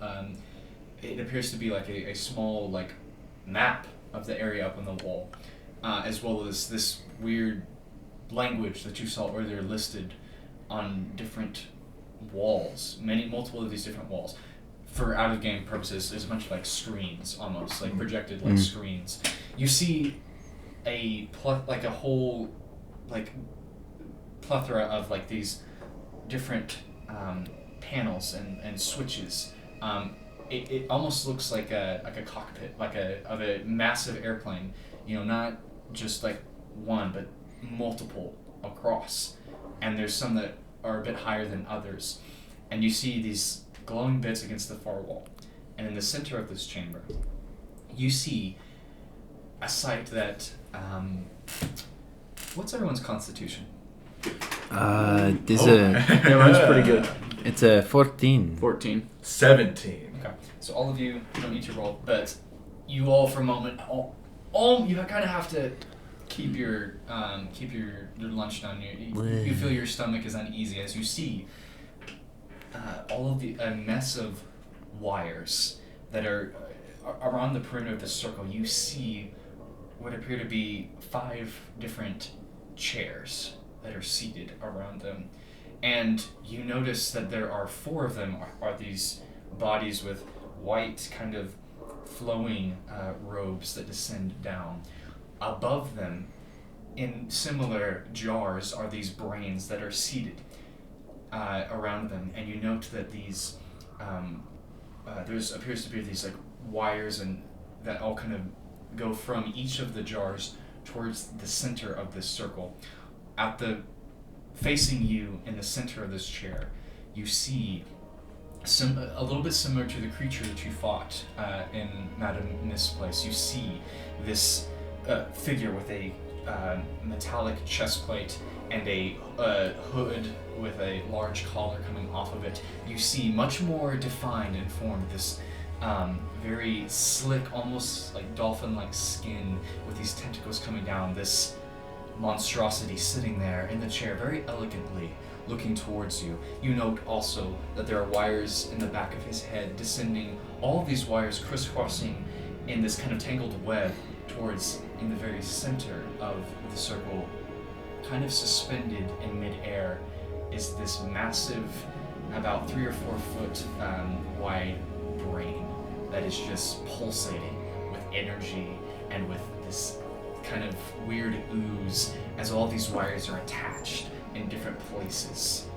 And as you make your way up, you watch as all of the as you ascend, you watch as all of the heads snap towards you, and they all speak in unison as they say, "You've arrived at the center of it all. Let's see if you can make use of this after all." What do you guys do? I'm gonna take my shield, I'm gonna strap it in my arm so I can use my sword with 2 hands. I'm gonna put my sword up, I'm gonna look to my companions, and I'm gonna look at them. I'm just gonna say, let's just kill them. As you guys go to rush in, so I'd like you to roll initiative. Yes, one more time, I'm please. going to do this. Oh my god, this is very good. Yeah. Very, very, very good. That's what I'm Will somebody roll initiative for Barry? I'll do it! So you want Gajil dice to do it? Do roll it. I got it. I mean, Gajil dice are kind of great. You should have I let already Gajil rolled. dice doing it. So that's gonna be a 9 for Barry. Okay. Alrighty, so Gajil, what'd you roll? 22. 22 for Gajil. That's gonna be a 17. 17. 23. 23, okay. I'm telling you, you should have let Gajil dice do it. Barry would have gone faster, you know. Hey, maybe I wanted to go before Barry. Are you trying to purposely kill Barry? I'm not going to lie, I think I should have rolled for Barry because I found Barry. You should have. But it is okay. But it's done, it's been done. I'm sorry. So as you all take steps towards this kind of ghastly and freaky and bizarre looking group before you, as the tentacled creature rises along with the other seated elvish figures as they all stand and rise in their chairs, you watch as the brain kind of floating above pulses as you all stride forward. We'll go ahead and take a break there before the action commences. Stay tuned.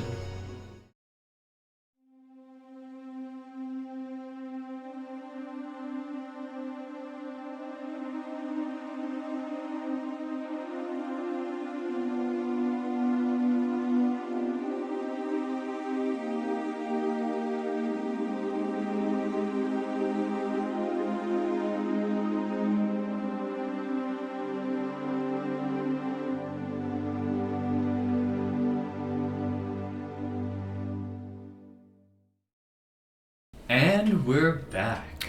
Alrighty, so as you all drew your weapons and made your way into this final chamber, once again, a large floating brain in the center of this circular chamber. 4 of these acolyte-like figures, their brains suspended above them, rising up and facing you down these steps to meet you. This flare of the mind, tentacles writhing out. Your newfound companion, whom you have deemed Barry, behind you as you all rush in. We have initiative now. First up, Vale. What do you do? So, what I wanted to do is, real quick, I want to get an idea of where all these things are. So again, this is a circular chamber, roughly, I'm going to say about 40 or so feet in diameter. And in the very center of it is that brain that is floating about 8 feet or so off the ground, with all these wires connecting from these separate brains into it. You have the 4 acolytes that are kind of seated equidistant around it. And then you have the Mind Flayer in the first chair facing towards you. You have back behind all of them a large, what appears like control panels with innumerable buttons, switches, glowing lights, and these, to you it looks like these glowing walls of like pictures, but these are like screens almost of some sort. Picture like a large cockpit. This is circular kind of cockpit.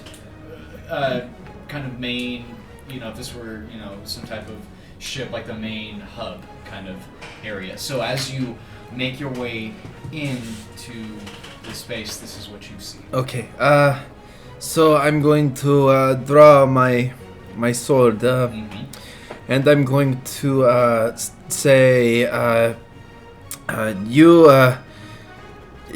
I don't know how you made people come back to life, but we could stop this now, and we could all go home and be happy. Is that what you said? Yeah. Okay, you say this. Do you have anything else you want to do? Yes, I also want to get out of the ring of people, because they're freaking me out. You guys have kind of entered. You haven't. Oh, okay. Still, like, they're down a few steps in front of you. You have to approach them. Oh, okay. Well, then I'm going to stand back and just. That is actually what I'm going to do. Okay. That is Vale's turn. Gajil, what are you doing? So there's a big brain. There's 4 smaller ones, like smaller jaw brains, and then there's the big guy in the middle, right? Yes. I'm going. And then the acolytes are like kind of standing around him, but their brains are right behind That him. is said those are the 4 guys. There's 4 smaller brains. That is correct. All right. So what I'm gonna do is I'm just gonna I'm gonna look to Vale and say, I'm glad you tried to negotiate, and I'm just gonna run up. Okay, who are you running to? I mean, these guys are trying to kill us, So I'm gonna come up and I'm just gonna attack the closest acolyte to me. Okay, so that'll be the one I'll say on your left. They're all kind of equidistant. So go ahead and make your attack. Oh, nice. Okay, so it's gonna be. And what are you attacking when you like? Like how am I attacking it? Yeah. I'm just gonna take my sword. I'm just gonna kind of swing at like the body. Okay. I guess. Cool. Or you don't. No, I mean, how tall are they? Like how big are they? They're elf size, so about a little over. Oh, I'll swing at the brain. Huh? I'll just swing where the brain is, or try to. The smaller brain? Yeah, not Okay. the big one. Make an attack. So I rolled a total up to an 18. 18? That will do it. Go ahead and roll for damage. Could you dice? Oh yes, so that's gonna be so 12 points of damage. 12? Okay, so I'll say you take your sword and you smash against it, and you watch as you crack the glass, and it's looking like it's barely holding itself together. You think another swing might do it. Oh yeah, extra attack on the swing around. Just get it. Okay, go ahead and make your attack. Oh man. I love congealed dice so much. Okay, this is gonna be hold on, that's gonna be 22. 20, that'll hit. Roll for damage. Oh, congealed dice. Oh, I love you so much. That's gonna be let's see, It's going to be 15 points of damage. 15 points of damage. With that, Gajil, you slash once, and then a second time before any of them can react, moving swiftly, you shatter the kind of jar that it is in, and as you do, you cut through part of the brain. It falls on the floor in two pieces, and you watch as the body goes inert and just flops to the ground. One of them, and you watch as all the other heads snap to you, Gajil. Is there any? Do you want to stay where you are? You've used most of your movement. Well, could I use as a bonus action? Mm-hmm. No, I'm gonna hold on. No, I have an idea. Okay. I got an idea. Right. All right. You stay there. Jareth, it's now your turn. Alright, so I'm actually going to take my bow. Okay. And I'm gonna take an arrow, Mhm. and I'm gonna aim directly for the guy in the center. The mind yeah. you Alright. may make your attack. That ain't great, but it's not the worst I've ever done. 15. That just hits. Could I offer you a... Goodness gracious, Yeah. great balls of fire. Goodness gracious. Alright, oh, I get to reroll. Alright, so that is going to be 7 points of damage. 7 points of Yep. damage. Alrighty. You loose your arrow. It finds purchase in the. You watch as it comes and it finds purchase in his shoulder as it looks back at you with these angry eyes. And I'm readying another arrow to shoot. Go ahead. That's not gonna hit. So yeah, it's not gonna hit. Okay, what was It it? was a 5 plus 6, 11. 11. So this time you shoot it and it sees it coming in. You watch as it almost seems to deflect the arrow with its hand as it waves across, and you watch as there's this kind of psychic energy that knocks it to the side as it looks towards you angrily. Something tells me that's not gonna work twice, so I'm actually just gonna Okay. put my bow, grab my axe, and rush down to help Okay, Gajil. so you rush towards him Yeah. now. On this initiative count 10, you watch as one of the screens turns a bright red, and you watch as there's some type of lettering that scrolls across it, and you begin to see a red light that is flashing now in this room. It is now the Mind Flayer's turn. You watch as you rush towards it, Jareth. You watch as it holds up its hand towards its temple, and you watch as its eyes close for a moment, and you feel this. It starts as kind of like a low whistle, and then it becomes a scream. I need all of you to make an intelligence saving throw. Oh yeah, let us do this. Yes. Okay. Well, that's not bad. Okay. Would you roll fail? 17. 17. 19. 19, Jareth. 13. 13. Okay. All of you succeed except for you, Gajil. Ugh. You unfortunately will take.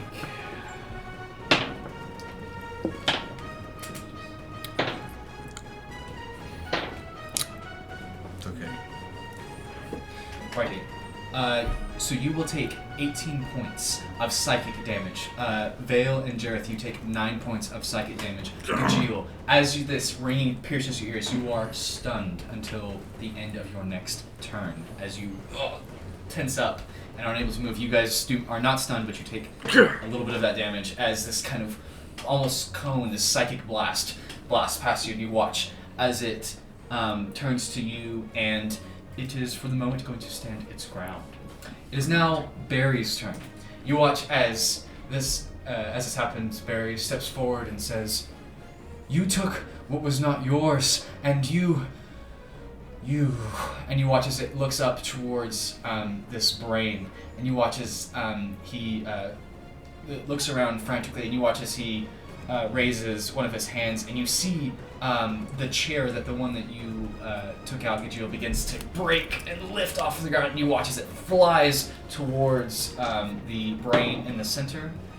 And yeah, that'll hit. You watch as it slams into it. Will someone roll? Let's see here. Will someone roll 3d8 for me?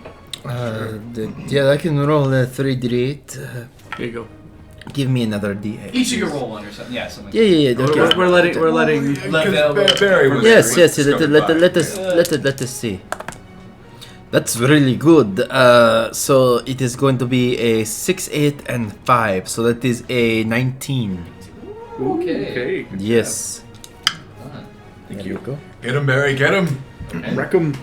So you watch as this chair is ripped up and flies and smashes into the brain. You watch as all the acolytes and the flayer tense angrily and then look up towards Barry, and you watch as Barry kind of takes a few steps to the right and begins to move around and is like, and he begins to kind of like Scooby-Doo. like move, begins to move around. That ends his turn. It's now the Elder Braden's turn. As you are all standing here, let's see. With the exception of Vale. Jareth, I need you to make an intelligence save for me. Sounds please. like a plan. 7. Oh no. 7. Alrighty. As you are facing down this mind flare, you hear behind you the sound of boots. You hear a voice that says, "Your fate has been decided." You hear a very familiar voice as you glance behind you and you see your former liege lord, fully clad, glowing bright with this light. You see, as he steps down, you see the mace in his hand, the morning star, and you watch as he begins to march towards you. You just refuse to die. Alrighty. It is now Vale, it is your turn. Okay. So, what I am going to do here, let's see. Okay. So, what I'm going to do is I'm going to... I'm just making sure that I do this right. Okay. So, I'm going to use... I'm going to spend 1 key point and take Step of the Wind. And I am noticing that they did not like it when Barry hit the brain, the big one. I'm going to use my feline agility, and I'm going to go on one of the chairs that they are sitting on, and I'm going to jump onto the brain and try to strike the glass. Sure, make an acrobatics check for me. Yes. See how effective your leap towards the brain is. Oh, that's not good. But it's actually okay. It's a 14. 14. Okay, so you managed to leap off one of the chairs. Go ahead and make your attack roll as you descend towards the Yes. brain. It is a big attack roll. Yes. So it's going to be. It'll be, I guess, with my. No, your attack. You need to attack. Oh it yeah. To hit it. Oh yeah. Attack roll. I am not thinking right. Let's see. Okay. That is going to be a 13. That will hit. Oh, that's good. Okay, yeah, all right. So I'm going to take my the pommel of my short sword and hit the glass. Roll for damage. Yes. I don't. Would I use? Because it's not a blade, so would it be? It's the same. It's It's still the a same. part Oh, of the okay. weapon. All right. It's the same. All right. I counted it It's the just same. bludgeoning. All right, as cool. opposed to- It's not very good, but it's okay, I guess. It's going to be a 6. 6 points of damage. Alrighty. As you bludgeon, and you watch as there's a discoloration where you strike, and you land back on the ground. Is there anything else you'd like to do, Finn? How does it look? The brain looks like, again, it's kind of this big mass. You guys have dealt damage to it, but it's, it's looking like a brain. Okay. that's fair. I have a question. So- If I were to use my unarmed strike, You've already used your bonus action, unfortunately. Okay. To step of the wind. But it's otherwise, true. It's true. You do have extra attack though, if you wanted to. Oh no. attack a second Yes, I do time. have an extra attack. Yes, I'm going to do that again. I'll say, we'll say you managed to go for roll for Yes. a second attack as you were. Yes. We'll rewind. You're still in the air, Okay. striking it once. Okay. All right. Going for a second Let strike. let us see. I keep forgetting I get second. I'm not a fighter usually, so Right. that is going to be a 13 again. That will hit. Roll for damage once more. Yes. Yeah. And this is going to be the same thing. It's going to be a 6. 6 points of damage. Yes. 12 points So overall. you strike in 2 places. Yeah, didn't like that.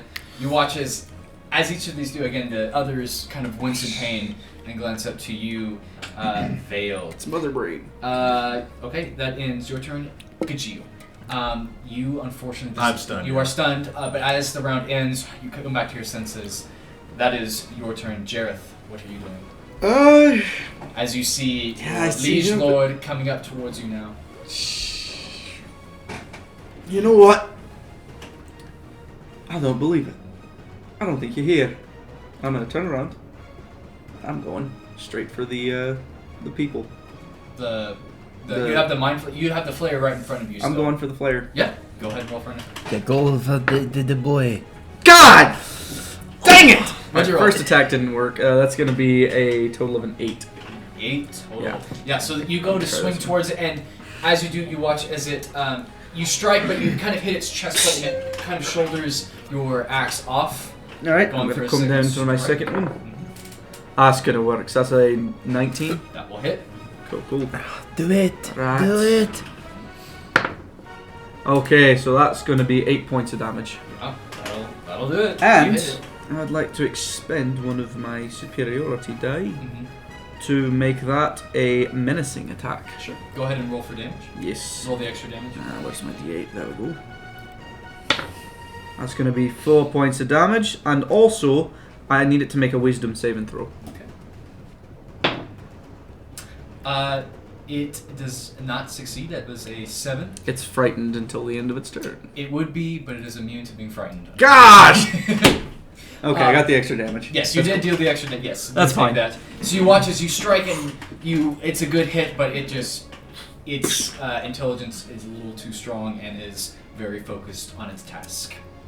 So that ends. That's all I want to do. Yeah. Okay. So On initiative count 10, you watch as Vale, as you have struck the brain and land. You watch as the acolyte's eyes turn to you. You watch as pieces of machinery and stuff begin to break off and float in midair, and they all, because you struck it, all 3 pieces immediately fly towards you, Vale. So they're going to- Can I do a reaction thing? Sure. Maybe, because I know that I can do something like that. Oh, you want to deflect missiles? Yes, I want to deflect missiles. Okay. Yes. So I'm gonna roll. I'm going to roll to hit with each of these, and then if they hit, then you can certainly do Cool. that. So I just was asking. Yes. does a 16 hit you? Yes, Okay. it does. Does a 10 hit you? No. Okay. And lastly, does a 20 hit you? Okay. Yes. I'm just asking. I'm just asking. Some people can parry and do stuff, so I'm just asking. Okay. So do you want to deflect missiles? Yes. I would Okay, like so to go do ahead and roll a d10 and add your dex to that. that. Cool. Okay. Oh, that's not bad. And I believe it's also your level. yes. Your dex and your level. Here, I can just check real quick. It's right here. So just so we get all of it. Yes. Here we go. Yes. Okay. So yes, it is. Yep. It's gonna be all of those things. Yes, just to be sure. So go ahead So, and add all that up for me. 10 plus 6 plus. Plus so 14.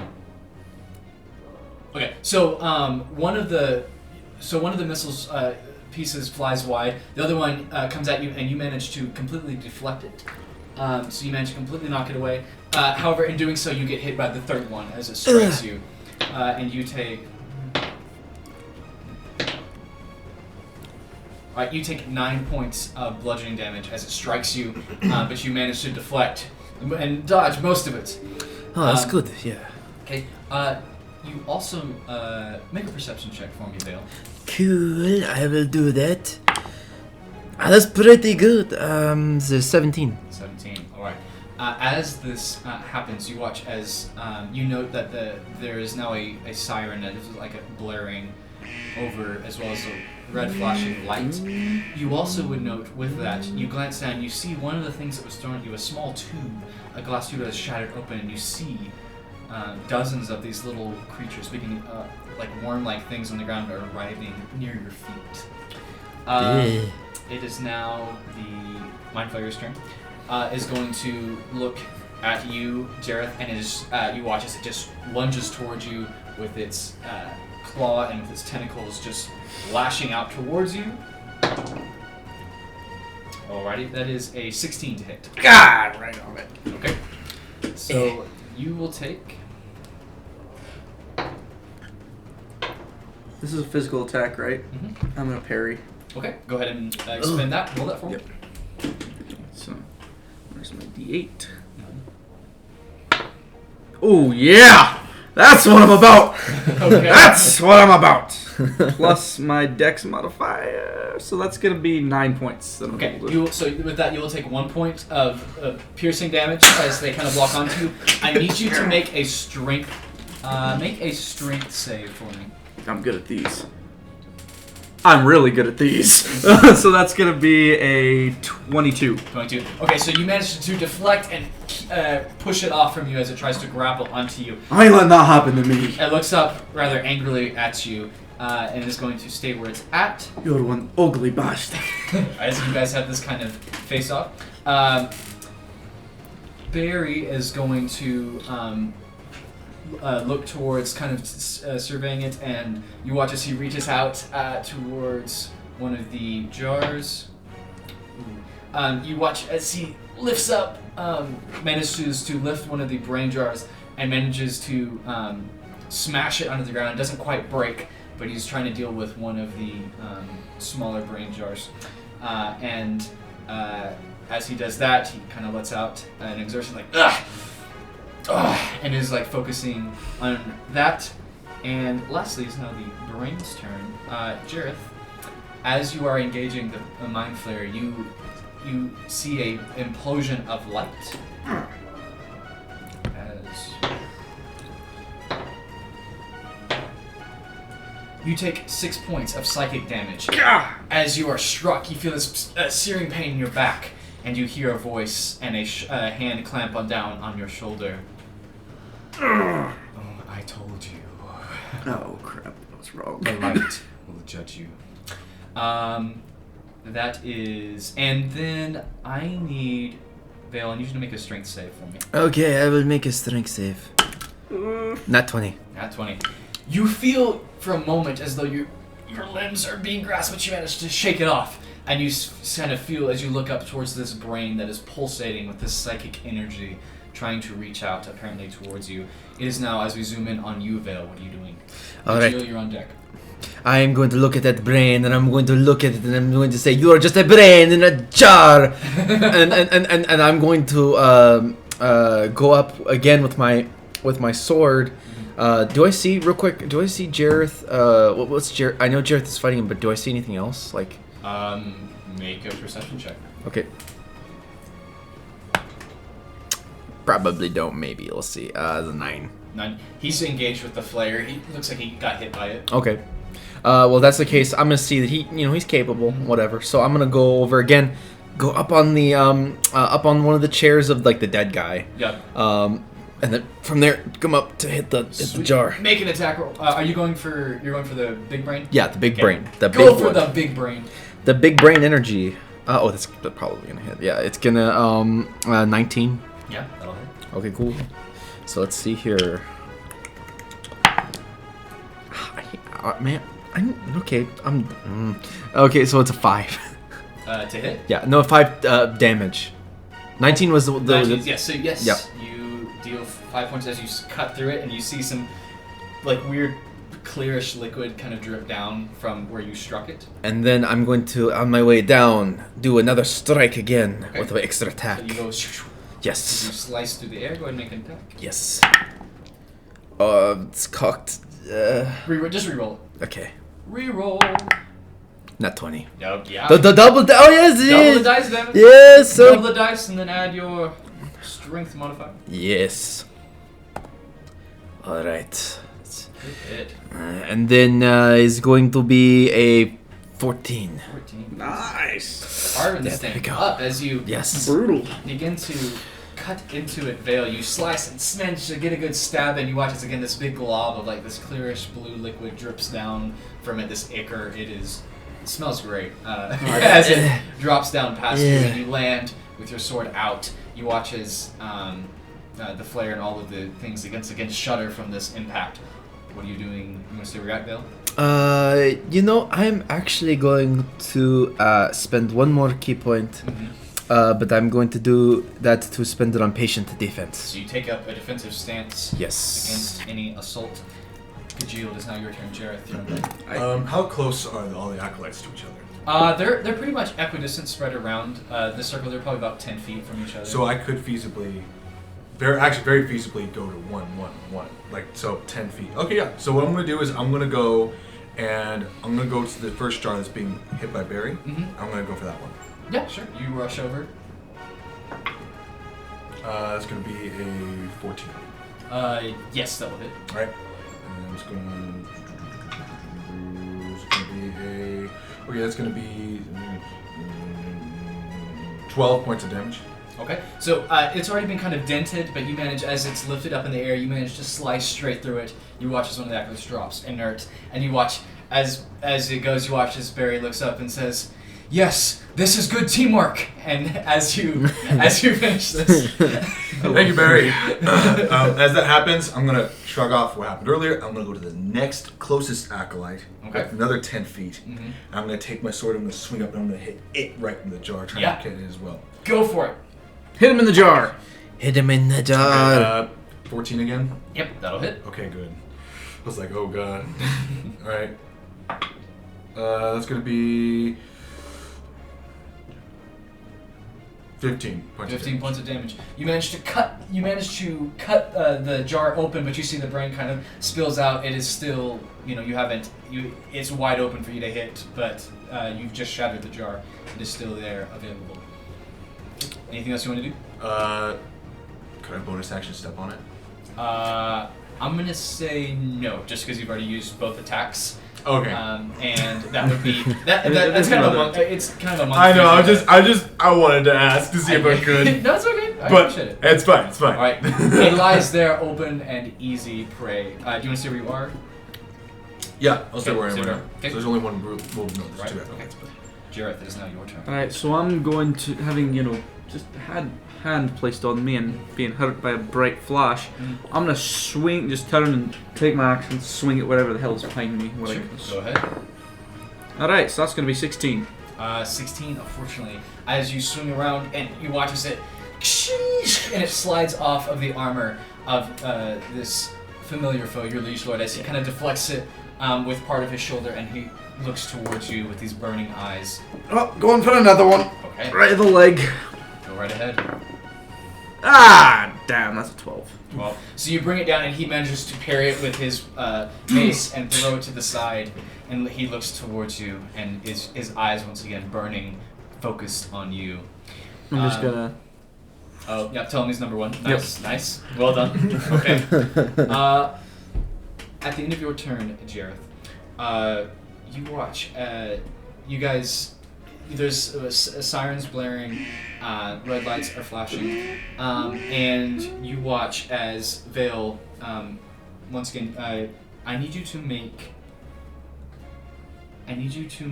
a strength, yes, make a strength saving throw for me. Okay, cool. I will do that.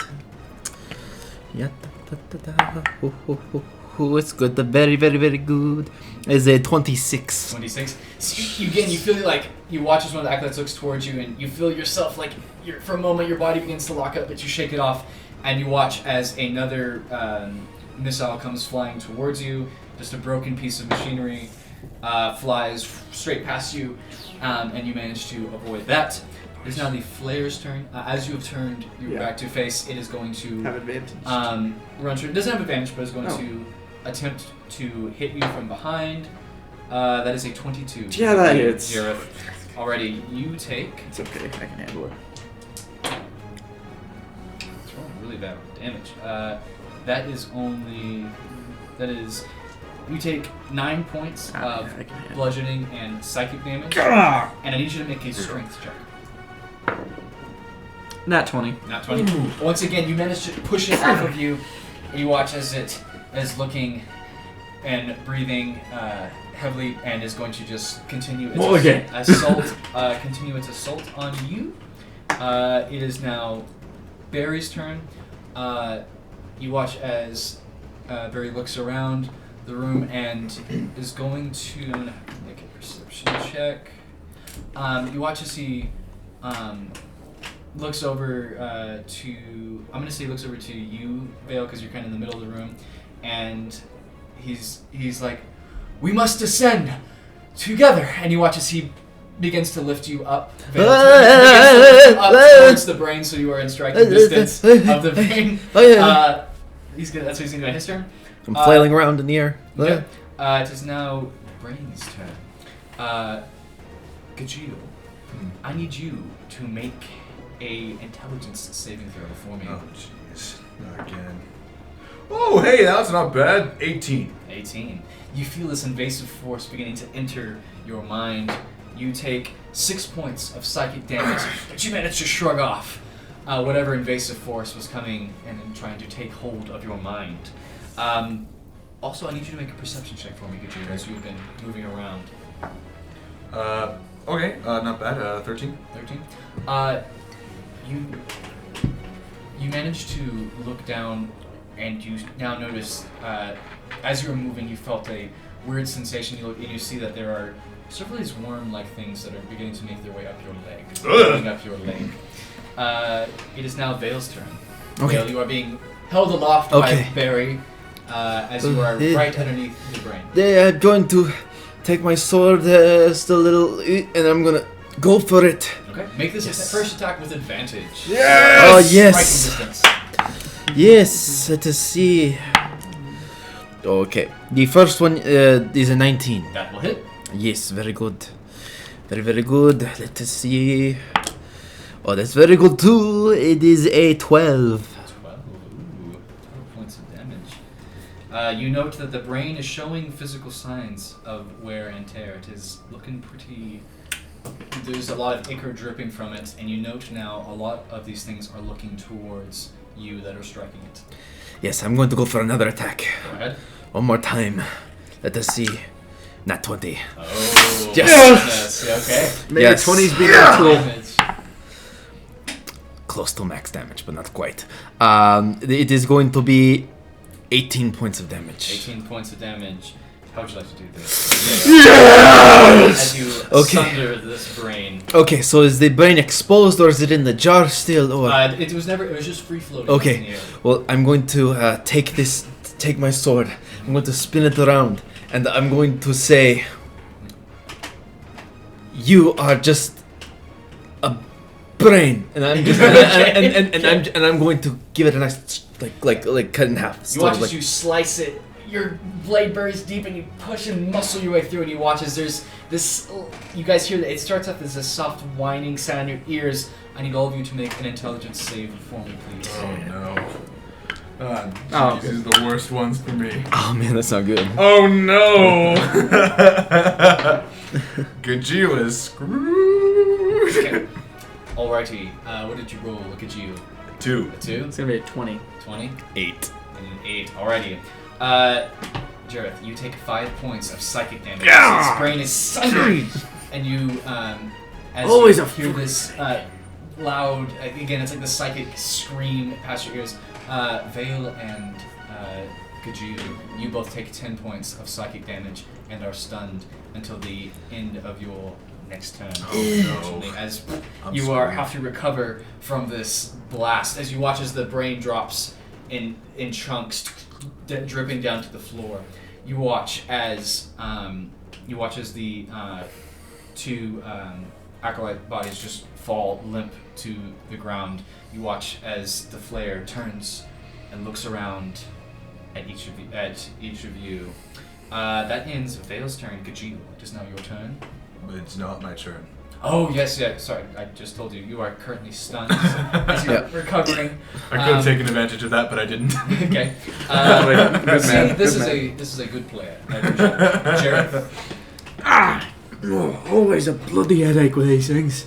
I'm gonna swipe at the well, my brain isn't working right now. The flare. No, not the flare. Oh. My liege lord. Sir Braden? Yeah, Braden, that's it. 13. Well, 13. You swing forward and you swing it at nothing as you move past. I knew it! I bloody knew it! And I'm turning around and I'm going for the mind flare. Okay. 19. That will hit. Right.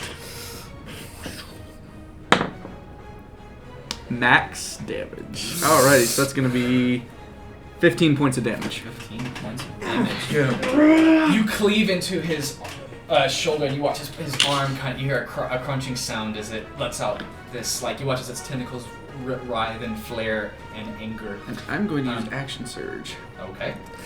Go for it again. And I'm going to go ahead and spend my inspiration that Okay. I've been holding on to Okay. for advantage. Didn't help me much either way, but it's going to be a 13. Okay, so this time you come towards it, and it manages to step back as you strike down. It manages to avoid the swing. I'm going to get you. Mm-hmm. I'm going to kill you. Okay. Is anything else you want to do? No, he's kind of in a blind battle rage right now. Okay. That ends your turn, Jareth. On this next initiative count, you watch as the lights continue to flash and flare. You also would notice Gajuli currently stunned. Okay. Gajuli, when it gets to your turn, we'll deal with that. It's now the Mind Flayer's turn. The Mind Flayer, seeing you here, you watch as it looks towards you and it's going to reach up towards your forehead. I need you to make it a intelligence saving throw for me. All right. Jareth. That's going to be a 14. 14. You watch as it grasps your forehead and you feel your mind leave you. And you open your eyes and you see this friendly face of your master before you. And you watch as it looks over towards Gajil and it just kind of nods and you understand that this is a foe that you must deal with. And it is going to then move towards one of the control panels, towards the back of the room, and begin to mess with something. It is now Barry's turn. Barry, seeing you kind of stunned and held aloft, is going to set you down gently, Vale, and is going to... I'm going to have him... He doesn't see it. So he's going to move back towards the other side of the room, breathing heavily, kind of scanning the room, seeing what's going on. And that ends that turn. Vale, it is now your turn. Okay. So what? I believe... I'm stunned. I wasn't sure if it was my turn or not. Or so at the end of your turn, your eyes flash open. You are no longer stunned. Okay, good. At the end of your turn. Gajil, it is now your turn. Oh, good. What do I awake to? You see Jareth is coming towards you. Great. First of all, I'm going to see where those little worm things are on me. They are now up towards your chest and by your neck. I want to, beat those off. Okay, go ahead and make an attack roll for me. Alright. Oh, yeah, that's not bad. That's going to be 16. 16. You managed to, I'll say, shrug the ones that you see, get them off of you. Can I make a perception check to see if there's more on me? Sure. I'll let you do that. To see if there's more? Are there This is my body. I should be able to see what's on there. Well, and you also have experience. Yeah, with so things. 15. Yeah, you've got the ones that you can see, but you see now that where the one jar kind of busted open, you see that there's a small, about a dozen or so that are kind of like silverfish kind of writhing around in this small, sticky, pool of sorts. It's really gross. So I don't think there's any more on me at this point. None that you can see. Oh man, 15 didn't. Okay, alright, so I'm gonna look to Jareth, and I'm gonna say, he's just approaching me, right? Does he look just threatening at all? No, he's walking towards you with his axe. Alright, I'm gonna be like, oh Jareth, just start trying to get these little things. And while he does that, I'm like, and I have an idea. Where is the Mind Flayer? You see it is across the room from you over on the control panel, and you see its hands and arms and its tentacles are all working in unison, pressing buttons and such. This boy is about to get a real pain in the neck. You see, I have a secret weapon. Mm. I will use extra attack, and I will throw my sippy rock at its head. Ooh, yes you will. And it will hit. Yes, so go ahead and roll a d4. D4 plus your dex. Yeet. Oh, that's good. That's good. So that's going to be 6 points of damage. 4 plus 2 is 6. I didn't know that for a second. So you throw the rock and it strikes out in the back of the head, and you watch as it whips around angrily towards you, and then continues back towards the control panel. Before my turn's over, I'll be like, Vale, get him! Get him! Okay. Yeah. That is now. It's my turn. Jareth, it is now your turn. Sorry about this, mate. No, I'm not it's- gonna say I that. don't know that. I don't know that So you're evil. yeah, I'm just gonna come up to you, get it like within striking distance, and miss the first one. So I'm gonna take a big old I'm gonna, swing. what the? I'm just gonna block it, kind of catch, as I'm kind of like. Ah, he's gonna come around for another one. That's gonna be a 19. Yeah, I'll hit. Okay. Okay, not as bad as it could have been. 7 points of damage. All right. Slashes. Alright. Okay. That is Jareth's turn. On initiative count 10, I would say Vale and Gajil, you notice that the doors you came in through close. And you watch as you begin to hear and feel a vibration in the floor, like a rumbling sound. It is now Flayer's turn. It is... does get that back. It is going to pause and turn and see where you are, Vale. I need you to make an intelligence saving throw for me. Let us see what happens. It's not good. It is going to be a 9. Okay. Oh man. We are not going to be good. We're not doing good, boys. We just gotta kill him.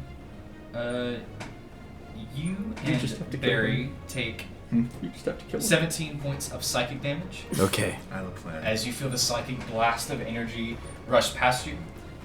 You watch as Barry recoils as well from it.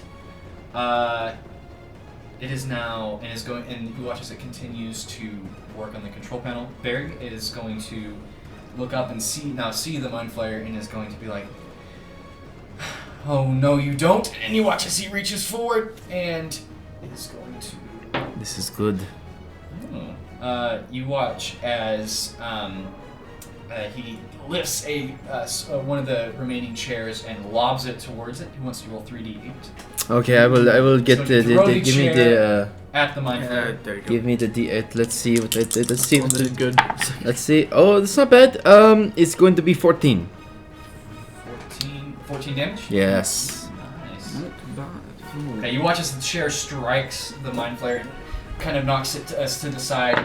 It's looking really, really hurt as it pulls itself back up to the panel. Vale, just now your turn. Yes. How far away is he? He's about 20 feet from you if you're in the center of the room. All right. So I'm going to go and I'm going to look at him. I don't know what he's doing, but I'm going to stop him. So I'm going to go. I'm going to expend one of my key points. And I'm going to do my first attack. And I'm going to try to make it a stunning strike. Ooh, okay. Go ahead and make an attack.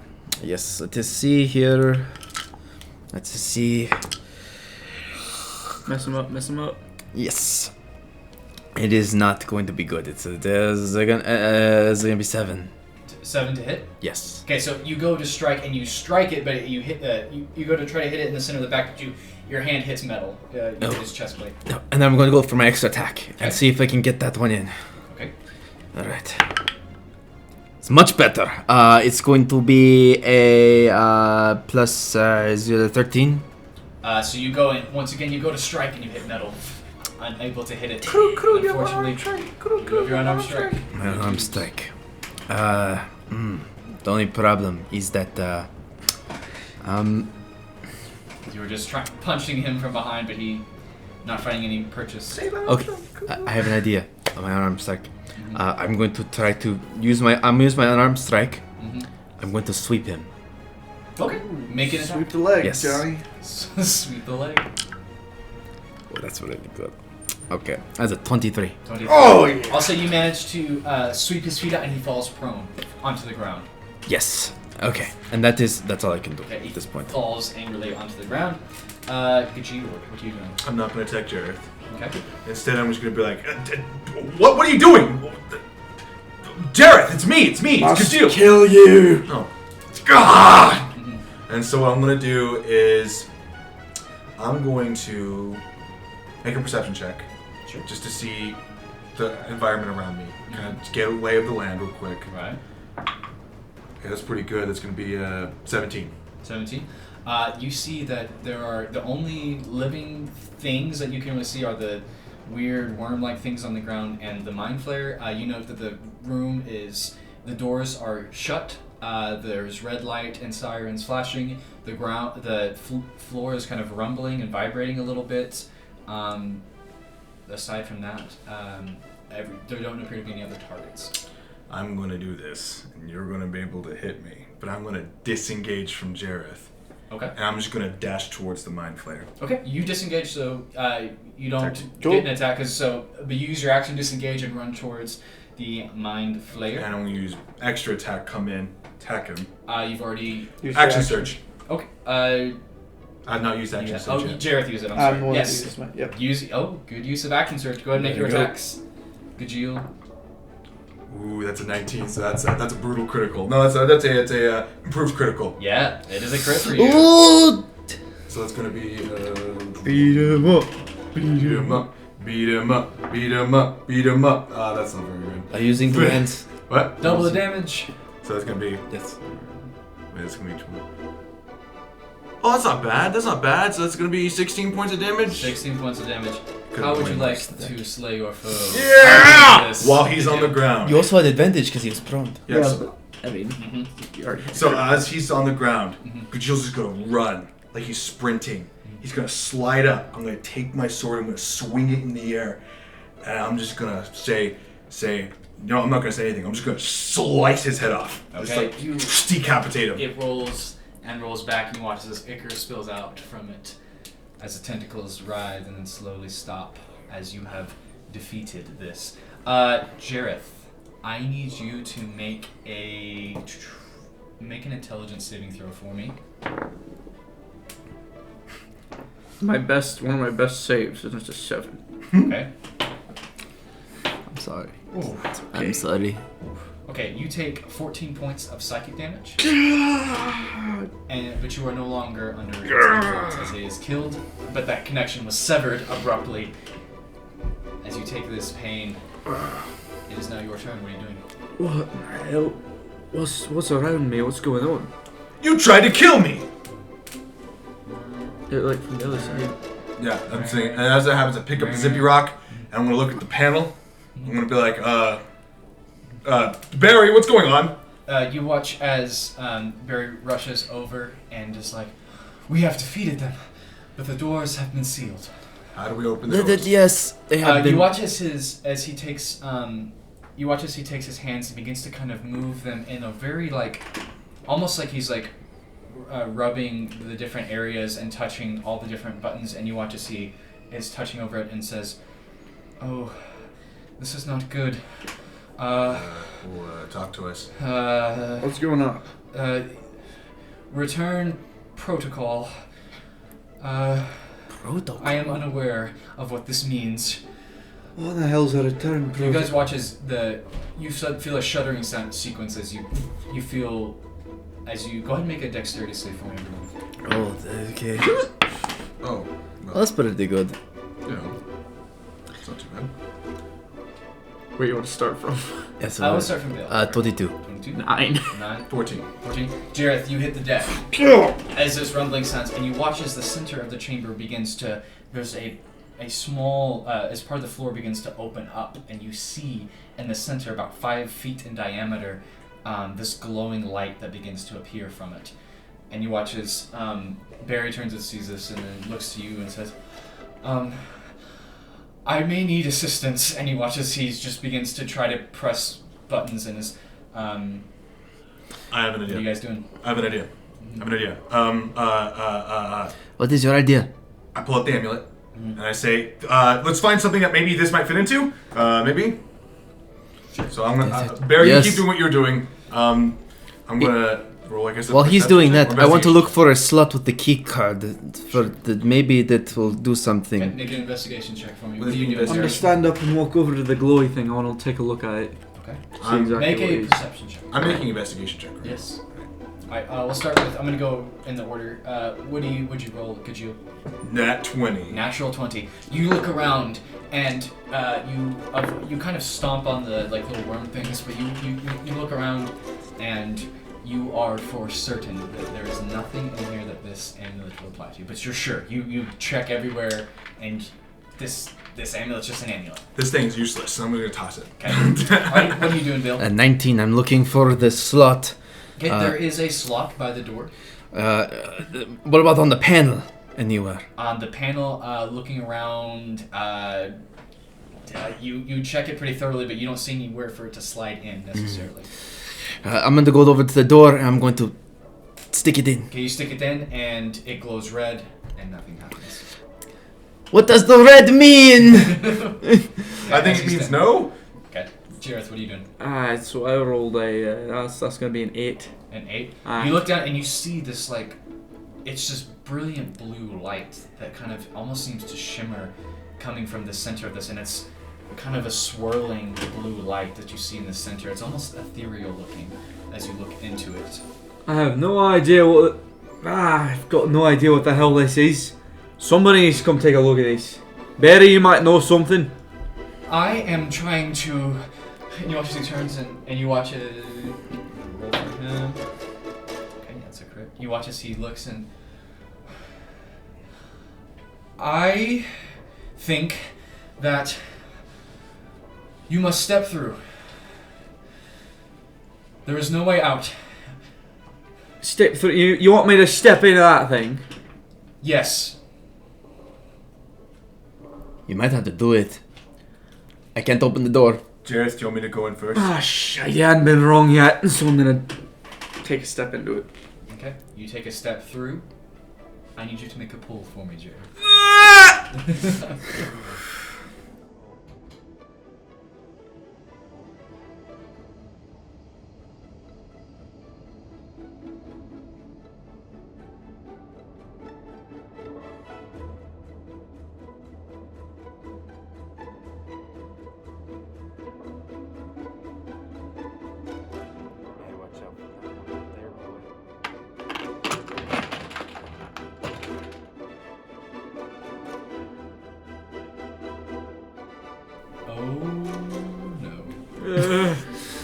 Oh, that's not good.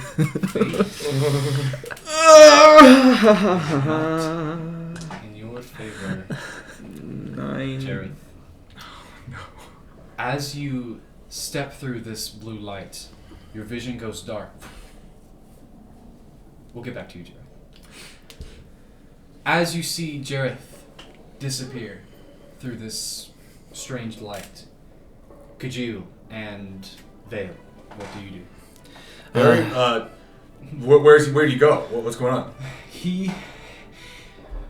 The protocol, and you watch as his hands are moving everywhere on this. He's reading, apparently, trying to figure out. They're trying to go back to redo what has happened. You must beat them there. I will hold them here. This is the only way, I think. Barry, are you telling us we need to leave you behind here? You must go. I will keep them here. You must beat them there.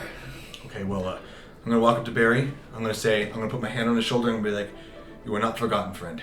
And you watch as he looks to you, and you watch as he smiles, and he nods, and then his face goes back to the serious, and then he says, "Go."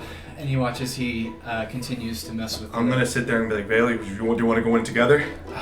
I'm going to go over to Barry, and I'm going to say to Barry, Barry, you are the best brain in a jar I have known, of the one brain in a jar that I have ever known.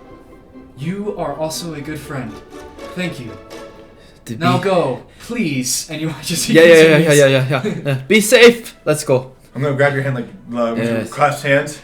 And I'm going to Okay. 1, 2, 3. And we're going to jump in. Yeah, we're jumping. As you step through, Jareth, as you step through the portal, your eyes open as you step out into the same room, the same chamber. What in the bloody hells? You look around, and you see what appears to be like. You see like the room as you just left it. You see the brain slopped on the floor. You see all different manner of. You see the bodies that are been splayed out. You look around and Dead. you look around and you see the room is almost as you left it, but you don't see your friends. Vale? Gajeel? Barry? And as you say this, you feel this cold sensation in the back of your head. I better whip around.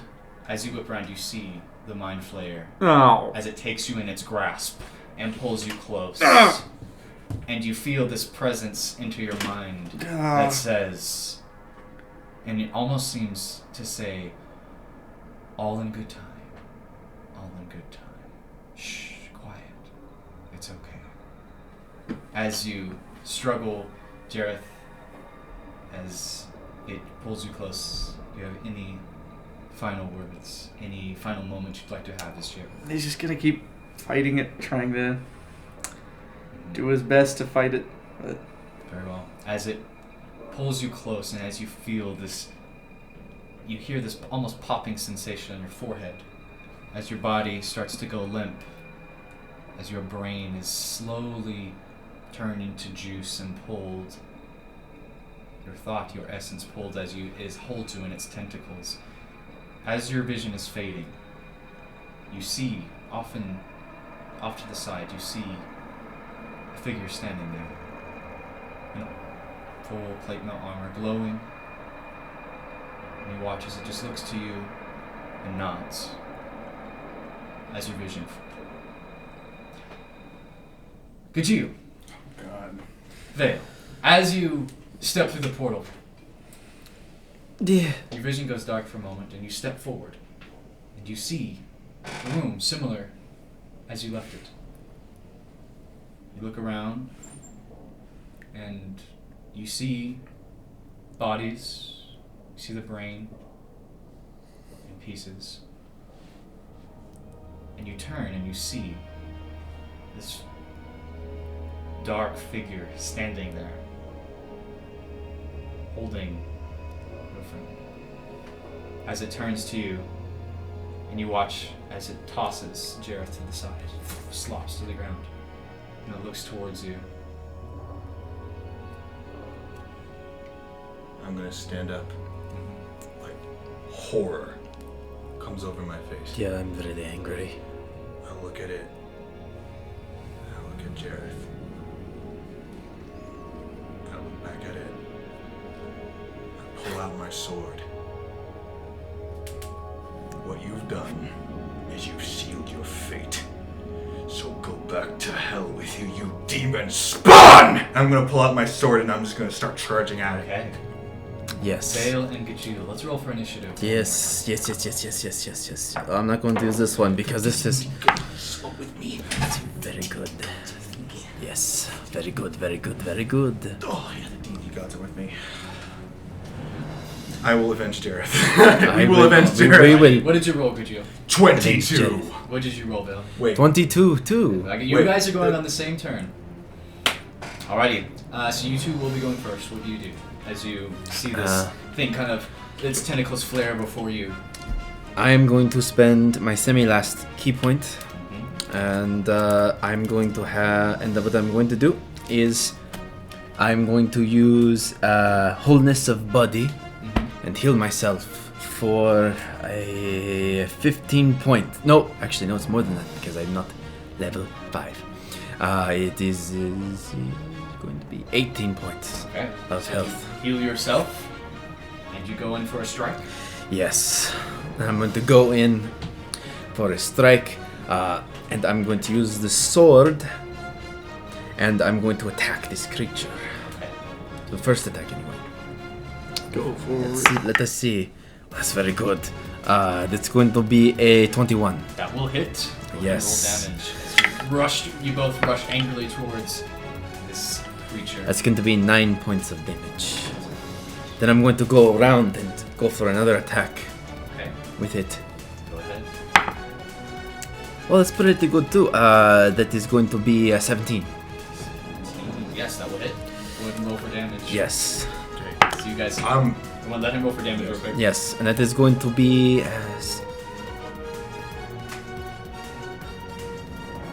It's going to be 11. Yes. Yeah, so you slash at him, Veils, 2 quick strikes. As it recoils from you, what are you doing? Could you? I'm rushing towards it to stab it right in the face, or try and hit that general area. Got you. Oh, improved critical 19. Yes! No, that's. Don't forget to add your extra die of damage because you are an orc. You are a Yes. yes. Oh yeah. Double that dice damage. And then add your You guys, this is so fun. This is. Yes. Cool. Oh. Do it. Destroy him. Oh baby. Oh mama. Oh mama. Why did I become Johnny Bravo? Oh god. Oh my god. Okay, so yeah. Oh my god. Okay, so that's gonna be. Okay, so that's. We're doing math here, folks. Math rules. Math time. math Quick rolls maths. go clicky clack.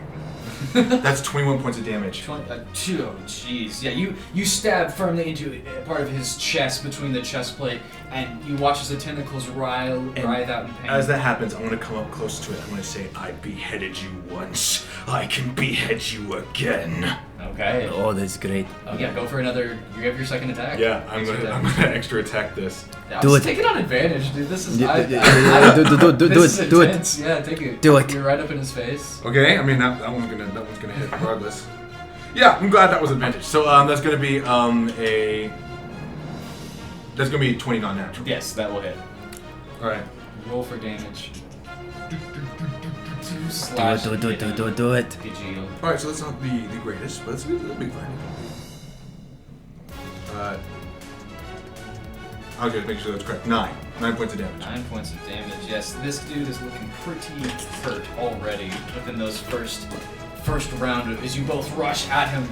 As you are both in front of him, you watch as it grabs both of you by the forearms here, and you watch as you feel again this psychic scream begins to emanate out, and you should make an intelligence saving throw. Come on, guys. Come on. That's not good. Veil. Come on, Veil. What does a 15? Okay, 15 for you. What you roll? Yes. I actually rolled 15 as well. Okay, that just saved. Veil. So Veil. you only take. I only take. Gonna have it. You take 6 points of psychic damage, each of you. Yeah. As you shrug it off, I'm still the standing. anger. Barely. And it is. Is- You watch as it is going to attempt to push away, and it's attempting to rush towards the portal. What are you doing? I want to make real quick. I'm going to say not again, and I'm going to go after him. I'm going to spend my last key point to do stunning strike on him. Sure. Make an attack roll. Yeah. Yeah. Does a 17 hit? Yes, that will hit. Yes. Roll for damage, and he's got to make. Yeah, he's make a con check. Yeah. Okay. Go ahead and roll damage. Okay. So I guess since I have to hit him with a I guess it's. Well, let me see. It's any attack. Okay, so it just it doesn't matter if I cut him or not. You can Okay. cut him, yeah. Yeah. Okay. That is gonna be a 8. 8 points. Yes. All right, I'm gonna say narratively, you watch as he attempts to flee past, you turn and slice with your blade veil. You sever the connection of his spinal cord, and you watch as he goes paralyzed and falls. And you watch as his head, his tentacles are still moving, attempting to crawl away as you both step up and stand over your foe. How do you want to finish this? Veil. I'm gonna hand him. I'm gonna say, I think we both should do it. The blades were made by Jareth, and so Jareth shall slay this beast. I was about to say, if he couldn't kill it, the things he helped make will. Okay, as you both And raise your weapons. The last thing I'm going to say, I'm going to look at the mind flayer. I'm going to step on his tentacles. You do watch as Yeah, he and glides. I'm going to say at the long last, before we go and do this, I'm going to say I gave you a chance, but I don't negotiate with monsters. And I strike Okay, it. Yeah. as you both raise Jareth's weapons that he forged for you, you both raise And all three of you once more accomplish your task as you bring your blades down and behead this creature once more. You watch as the lights continue to flash, the sirens continue to go off, the portal lies open before you, doors still sealed. What do the two of you do? I'm gonna sheathe my sword. I'm gonna walk over to Jareth. I'm gonna kind of cradle him.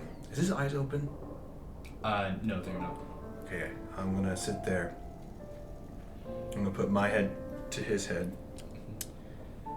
And I'm gonna say, I'm sorry we weren't here sooner, my friend.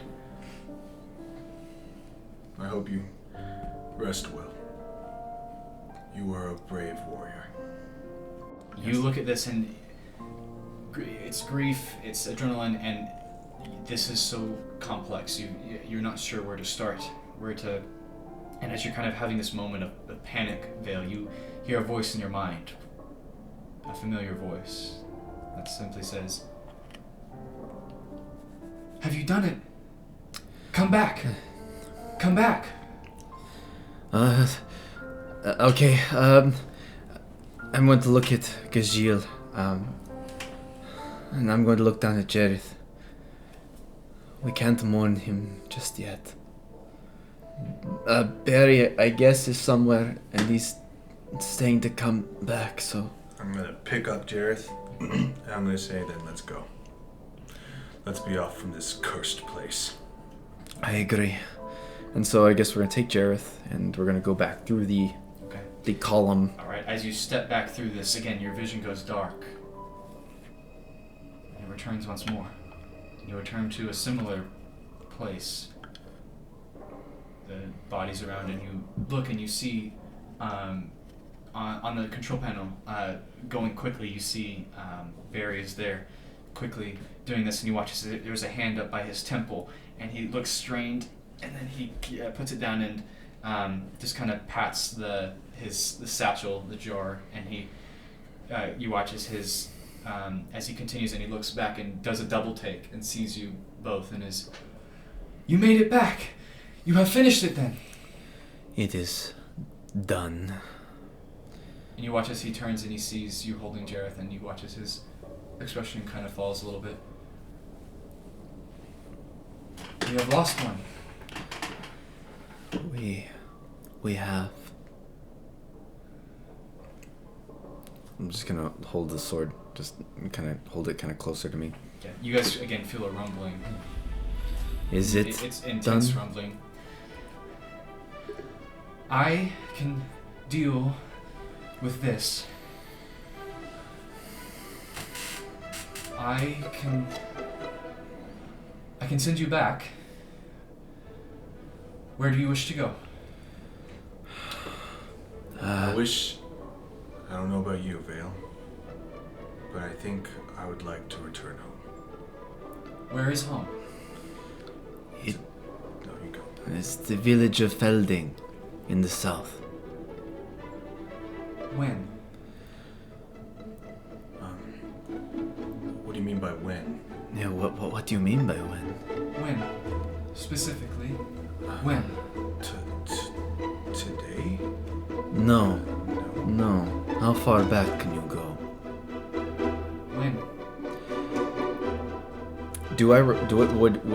Would we remember when the first news of this plague was even starting? Okay. 1 month before that, can relay the date. Mm-hmm. Okay. You watch as Yes. Barry kind of nods, and you watch as he kind of touches a few panels, and he's kind of timid with it, but he seems to be able to read whatever this language is, but is still trying to figure out how it works. And you watch as he presses, and you watch as there's a rumble, and you guys feel there's an intense rumbling as this. You watch as you almost feel like gravity feels kind of weird, like there's a lot. You feel heavier almost. And you watch as the light in the middle begins to glow a bit brighter, and you watch as he looks to each of you.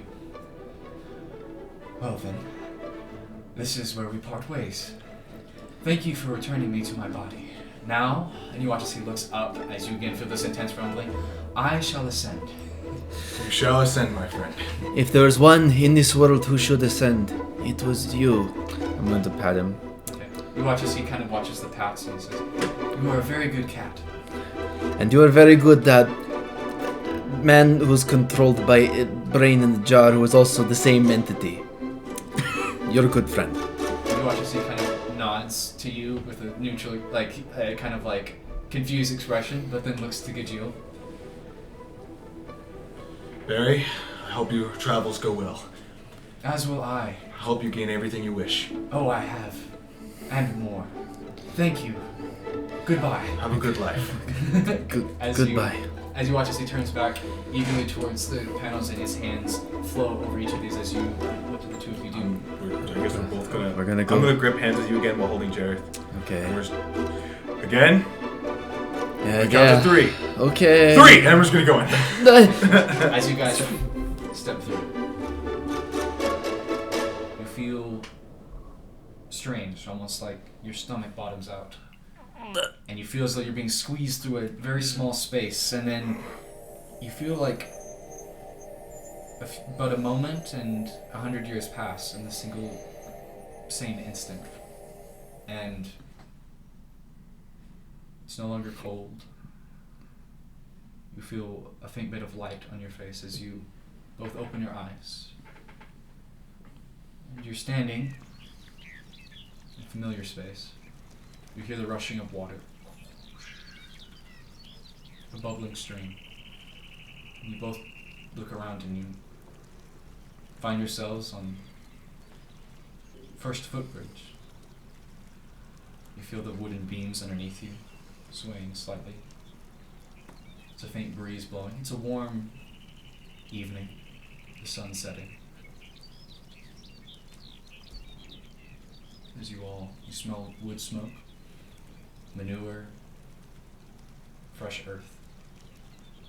You hear the sound of the trees blowing in the wind. And you look around and find yourselves home. Possibly. How could you be here? Yet here you are, first footbridge. Both of you standing here, seemingly apparated. What did the two of you do? Vale, can you pinch me? I don't feel comfortable doing that. Yeah, this is real. I'm gonna go. Is my eye back? Huh? Is my eye back? You go and you go to touch your eye. Yeah, it's there. You can see a lot better than you have been. I have 2 eyes. Is You do Jareth have in my 2 eyes. arms? Huh? Is Jareth in my arms? No. Yeah, where did Jared go? I'm gonna check to see if I have Randralian's white blade. Huh? Randralian's little Wakazaki. Wakazashi. You go and you go to pull the blade, and yes, it is there. I have that. Do I have the Zippy Rock? I picked that up before we left. You do. Vale, do you have everything from our journeys? Do you have the little weird thing? I have the. Do I have the little plastic card? Huh? The little card. Do you know the key card? The elastic polymer You card. do. Yes. Yes. Yes. The thingy. Yes. I do have the thingy. Why The did you key. send, wait, wait, real quick. Why did you decide to send us all the way back here? You know, I'm gonna put my hands on my like I'm gonna stand akimbo. It's like I'm near my eyes. I thought it would be obvious why I sent us a month back before everything happened. As you're having this conversation, you hear a voice call out, Gajilia. Hey, what's all the lollygagging for you for? Come on, kid. You know. And you watch as you see Edgar Jenkins making his way over to you with a little bit of a limp, and you watch as he kind of smacks your cheek a little bit and is like, "Oh boy, I got your place over, at the, I got your seat for the festival tonight, Harvest Festival. Come on." Wait, the Harvest Festival's tonight? Hey, you've been out in the sun too much, mate. I guess I have. What was I doing? Well, fine, boy. You were making your rounds, weren't you? Is- I ain't seen you all day. Where you been? Edgar, I have a more important question. Where was the last time you saw Jareth? Jack, that old cankerous sore. Last I thought he was working on a new set of armor. I'm gonna run off. Yeah, I'm gonna run with him. Okay, you watch as he goes, "Oh, don't be late!" And you watch as he yells after you as you guys rushing towards Jared's shop. Yes, I'm going to go to Jed's shop very fast. As you guys take off, you find the little cottage with the near the stream with a water wheel that is turning. You see smoke that is billowing out, and you hear a very rhythmic sound of ting, ting, ting, ting. God! God! As you, God! cry Blasting bloody hammer! as you I'm going to stop. I'm going to see Jareth, and I'm going to raise my hands in the air. I'm going to say, Jareth! Jareth, you turn, you see the little cat that's been staying with you rushing towards you. Yes. Yes, cat. What's? I'm going to hold him by the shoulders. You watch as he Easy lad. What's your problem? I just bloody bashed my fingers. You're alive! I am alive. I'm definitely alive. I'm gonna say I come in at this point, and I'm gonna be like, Jareth, you're alive! And you see, Sheriff, what are you on about? you see the sheriff who, you see him around. He's a nice enough fellow. You've never seen him this animated before. He seems usually pretty stoic, and you have no idea.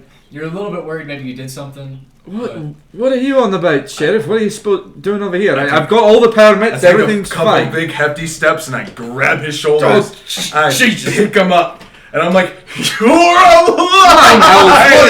I can't lift him up! I'm I gonna put say him clapping, yeah. Jareth is just going to be there stuck like flabbergasted. I don't know what's going on. I just need to finish this armor. No, I'm put him down, Gajil. Put him Oh down. yes. I'm sorry. What are both of you on about? So I'm going to clasp Jareth by the shoulder, and I'm going to say, we have something very crazy has happened, and I need to tell you about it right now. It's absolutely insane. Alright, let's go to the tavern and have a couple drinks then. So The tavern is I need still something The there. tavern's there. You guys turn and you see smoke again, kind of billowing out from the still standing tavern, which, as you remember, was in a very different state the last you left it. I'm just gonna rub my fingers on like the beams of the doors. I'm gonna be like, I will make sure no fires ever be started in you again. I swear upon that. Oh. You're buying me ale because you lifted me up. So as you guys go to step into the tavern, get you as you make your way in with Jareth Vale, as the sun is beginning to set and it's just past dusk, you can't help but look up once more into the heavens above as the earliest stars are beginning to make their way out, and you think back to the great fish in the sky, and as you look up at that starry sea, you blink and you look closer and you swear you see as you make your way inside a star shoot by as you step inside the tavern, and as you all sit down for drinks around a cozy fire, most of your community returning, and as you relay this epic tale, apparently a tale that crosses time and space and friendship, and you relay all of this to Jareth, and as you drink the night away, sharing your strange story, that, my friends, is where we will end this first season of Dungeons and Dread. To all of you who've been listening, thank you for tuning in and for coming along in this wild ride. And we hope maybe you'll listen to any future stuff that we do. Thank you for listening this far, and Thank you for listening to Dungeons and Dread.